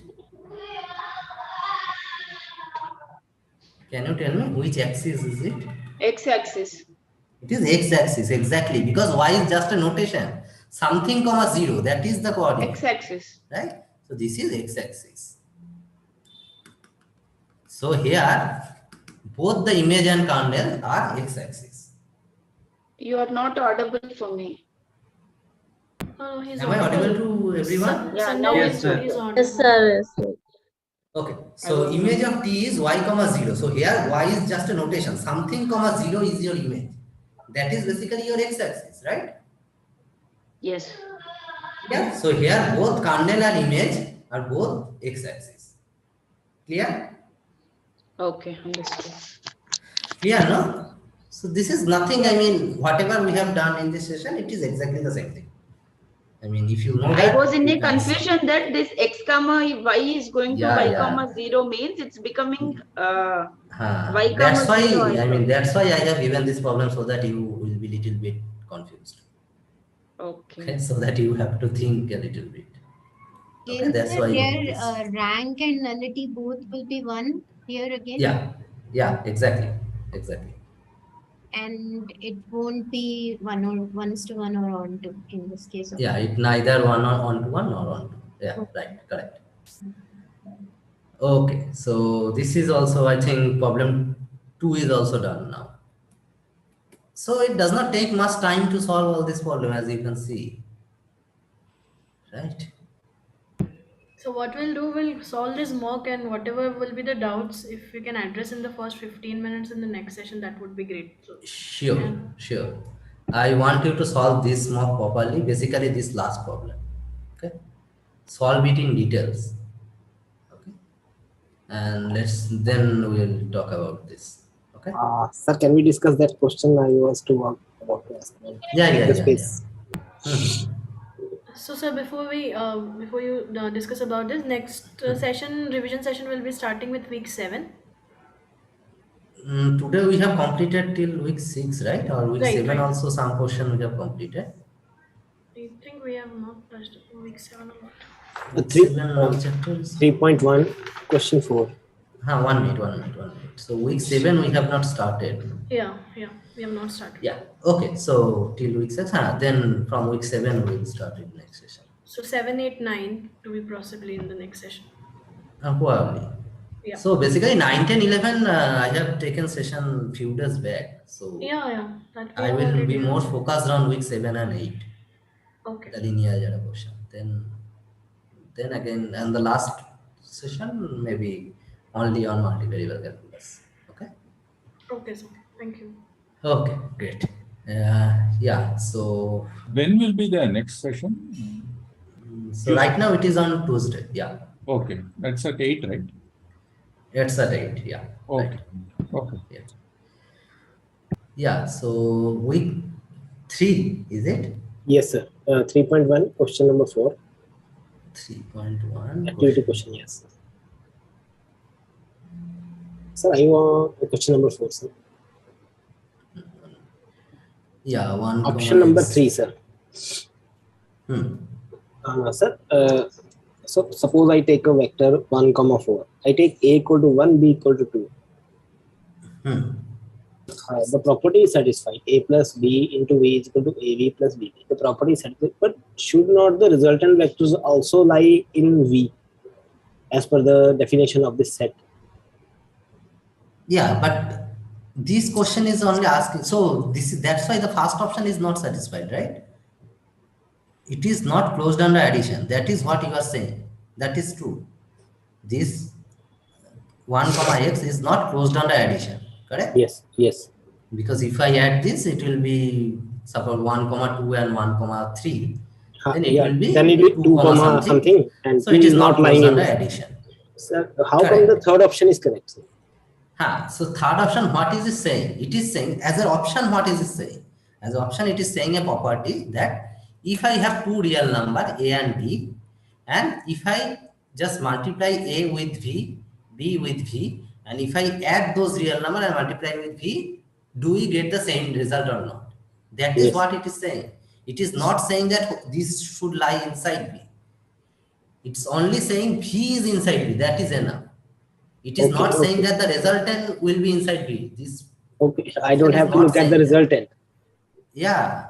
That is when you look at the resultant. That is your closed under addition property. That will take care of that. Okay. Right?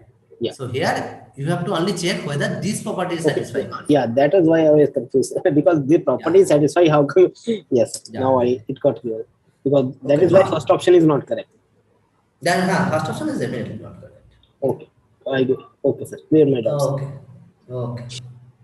I was stuck at for a while back. I was waiting for the session for me to ask this. Can I ask the question now? Yeah. Go Sir, are we ending the session soon? I want to leave, sir. What? Sir, are you going to discuss something more out of it, or can we leave? No, I will not discuss any more topic. I will just discuss if you have any doubt, as I think Ravi was asking something. Okay, thank you, sir. Earlier, there was a problem that you were just talking about, for which the transformation of xyz leads to x comma x. Right. For that, the nullity has come out as 2, I think. That is what was... which problem was it? It was a little above. It was not solved, actually. You just asked the answers, and that was that. Okay, let me see what I have written. So some mistake was there? No, not mistake. I was trying to understand. I was trying to solve the problem myself here while the class was going on, and then I realized my answers were not matching. So this one, right? Here the nullity is given as 2. Shall I tell you what I actually wrote it as, and maybe you can tell me where I'm wrong? Right. Yeah. Go ahead. Kernel of t is equal to xyz, which is such that t of xyz is equal to 0, 0. Exactly, right. Yeah. And then I come to x, y, z is equal to 0, 0. Oh, x, x is equal to 0, 0. So x is equal to 0. Right? Now, once I have x is equal to 0, but y is equal to x. So y by definition has to why be... y is equal to x? No. The only condition is x is 0. There are no condition on y, there are no condition on z. So y and z are free variables. Right? Okay, I should look at y and z from the perspective of the left side of the equation rather than... Exactly. Okay. Okay. So here only one condition is x is equal to 0. X is y equal and to z 0. are free. So nullity is 2. So I write it as 0, y, 0 and 0, 0, z, is it? No, we don't write it like that. So kernel is basically 0, y, z, where y, z is coming from R. Right? Correct. This is your kernel. Yeah, If you is want to that. write a basis for kernel, then one standard basis you can take, put y as 1, z as 0, and put y as 0, z as 1. So this will form a basis. Okay, that's where I'm getting my dimension of kernel to be 2. Okay, that is where I was stuck actually. I was putting it as 0, 0, z and I was scratching my head. No, that is not the case. See, this is exactly like the last problem we are doing. You remember? Yeah. So where t of xy is y, 0. Right? Yeah. Now, so when exactly she was also doing the same mistake. So when I am talking about kernel, my only concern is what is the condition on x and y. Is there any condition at all, or what are the conditions? So only condition I am reading y equal to 0. It does not matter y is in place of x. It does not matter. So our only condition is y equal to 0. So put y equal to 0. So what is your set? Your set is x equal to x, 0. Right. It does not matter at place of y is in place of x. We are not considering it. I mean, she was also saying x equal to y, but that is not the case. That is for image. Let's forget about that for now. Right. The only condition is y equal to 0. So our set is x, 0, where x is in real number. So strictly stick to right side for image and left side for kernel. That's all it is. Exactly. That's why I draw the picture diagram to begin. Yeah. In fact, actually, at this point, I blanked out, and after that, I followed very limited. I have to see the video again. I got I mean, lots of things are going in the same. Sir, one last question. In that mock, the first question having only one equation, right? I can't able to figure it out how this equation is saying nullity is 2. So if you have one equation, then 3x plus 2y plus z. Now, can we write it z equal to minus 3x minus 2y? Yes. So if that is the case. What are the free variables? The free variable. If I write z equal to minus 3x minus 2y, what are free variables? Free variables, no sir, I'm not aware. Let me write it. Maybe if you will say independent variable, if you can understand. Do you understand what is independent variable? Yes. So it doesn't. Independent and free variable are same thing. Yeah. Okay. I am not talking about independent vector. Okay, independent variable. Yeah. That's why I am prefer to using the term free. Yeah. Can I try this one? 1 minute. So I can write this, right? Yes. Now you can put you can replace z by this x and 3 minus 3x by 2y, right? Yes. So what I am getting? Minus 3x minus 2y. Now only x and y are there because I have replaced z. Correct? Yes.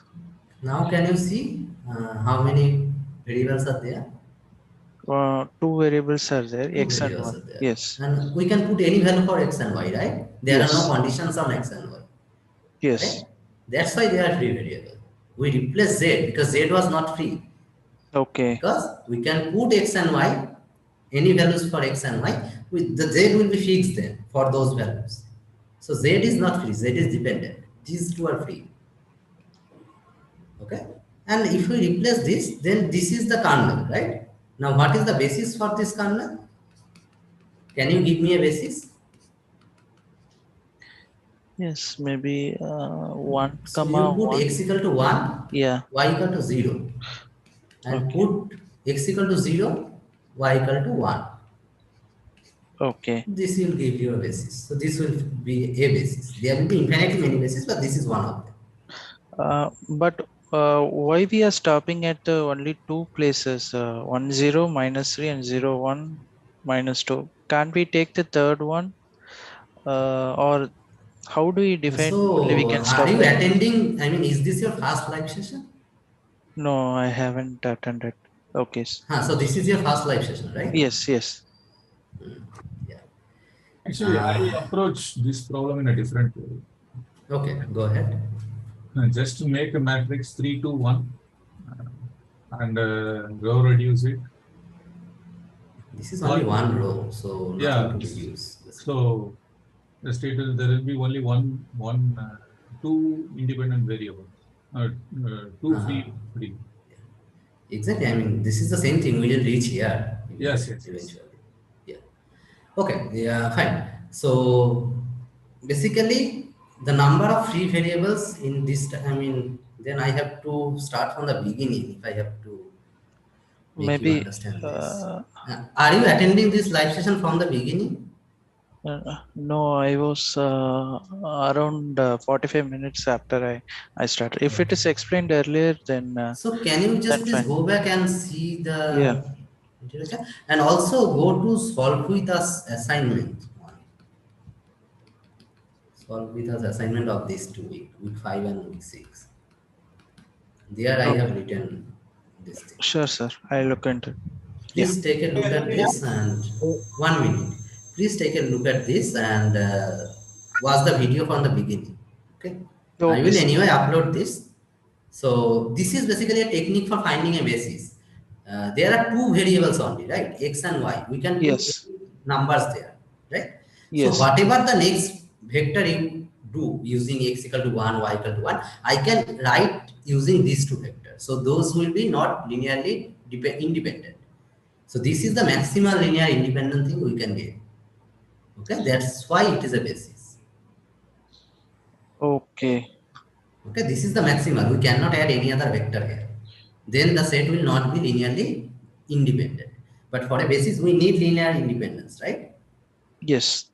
Yeah, that's why we cannot extend it further. This is the thing. And exactly this is basically the number of free variables of this pair, this, this tuple. Yeah, that's where I got confused. So number of free variables is equal to the nullity, or from the basis we are taking the cardinality. That's what Same thing. Both are same. Both are same. Okay. Both are same. That's how it is defined. I mean, that's how this algorithm generated. Okay. Okay, sir. Okay.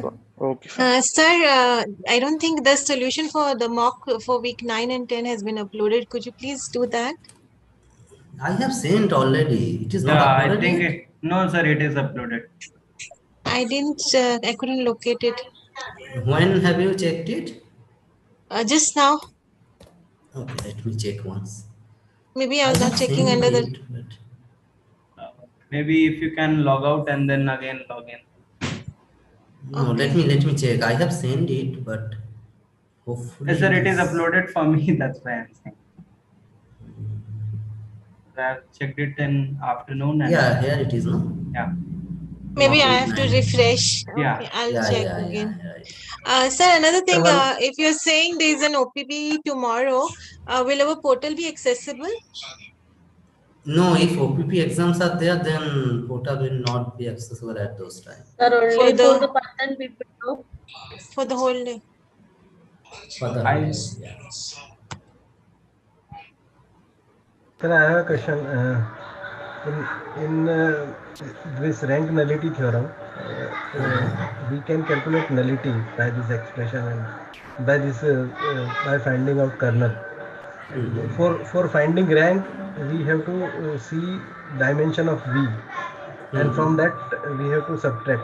That is what we are doing, na? Because there is no direct method to see the rank. Yeah, there is, no? You find the matrix representation and find the calculate If the you are rank not of the solving, matrix. if you are not solving with matrix transformation, we are doing by this method only, means by this equation. Directly, I mean, but that will be little bit more trickier because you have to visual. I mean, you have to visualize what is your image look like, but that may not be easy always for you, right? That's why I have given this alternative method. Directly we can do it, but that will require little bit more practice and all this. So it's better to use matrix representation or first to calculate the nullity, then calculate the rank. That will be very easy for you. Okay? Directly we can do. I mean, suppose txy is going to x comma x. Then by seeing that, we know that is basically x equal to y line. So dimension is 1. So rank is 1. But if that equation become little bit more complicated, then always it is not easy to find it like that. Yeah, so rank we cannot find directly, but looking at the dimension of V and nullity, You can do derive it rank. more Yeah, easily. means- Yeah. yeah. Okay. Okay. Sir, I have a little doubt. Can I ask, please? Okay. Sir, I have seen a statement somewhere, I don't remember. It was given like consider a linear transformation TV1 is equals to W1 or something like that, and TV2 is equals to W2. So if W1 and W2 will be in the linear independent set, then V1 and V2 will also be linearly independent. So I am Is not this able statement to. true? Yes, sir. Can you prove it? Yes, sir. I am not able to prove it. That's why I am asking. But do you know that this statement is true? Yes, sir. You are sure? Yes. You are sure that this statement is true? Yes, sir. For any linear transformation? No, it was given like some, I think There is some no condition on T. No, no, sir. Sure, It- no? Yeah, yeah. So you are saying W1 and W2 are linearly independent, right? Independent, yes. Okay. That's why I And got you want to confused. show that V1 and V2 are linearly independent. Yes, sir. Yes. So TV1 means transformation of V1 and One transformation. minute. Yeah. That I know. Yeah. So linear transformation means you have to write linear combination. Yes, sir. To make it 0, right? 0. Correct. Yes, sir. Correct. Yeah. If I can show A1 and A2 are 0, then we are done, right? Yeah. Oh. I am applying T on both sides. Yeah. T0 is 0, we know, right? Correct. I can apply linearity property to break it down. Correct? Yes, sir. Correct. Okay.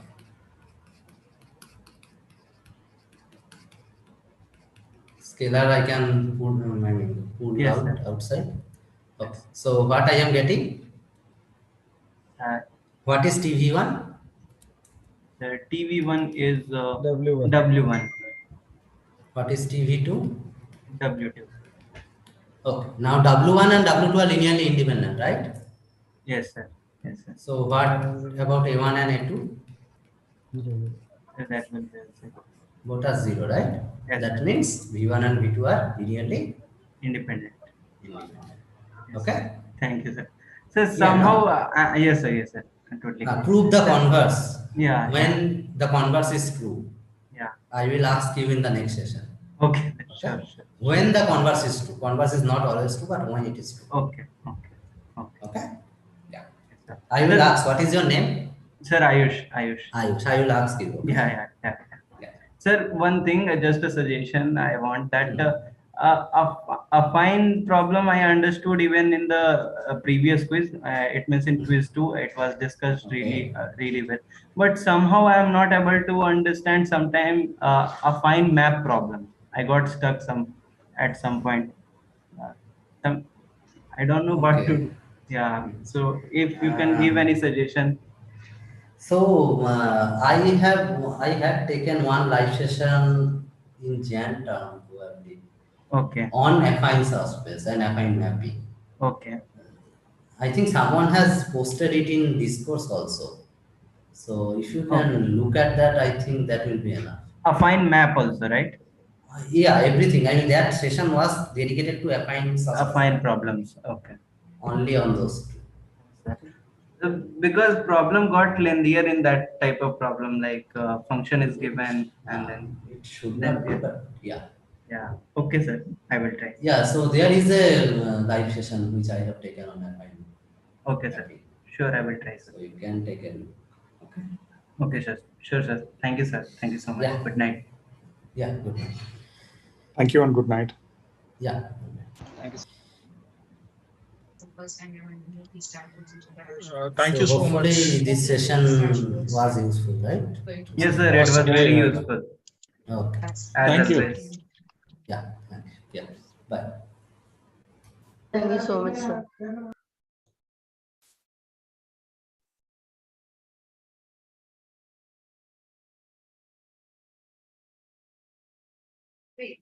We don't know that yet, Chris. That's the analysis we need to do for each of the dashboards. We need to go and look into the logs to do our analysis if it has the field count, because some of the data for these are from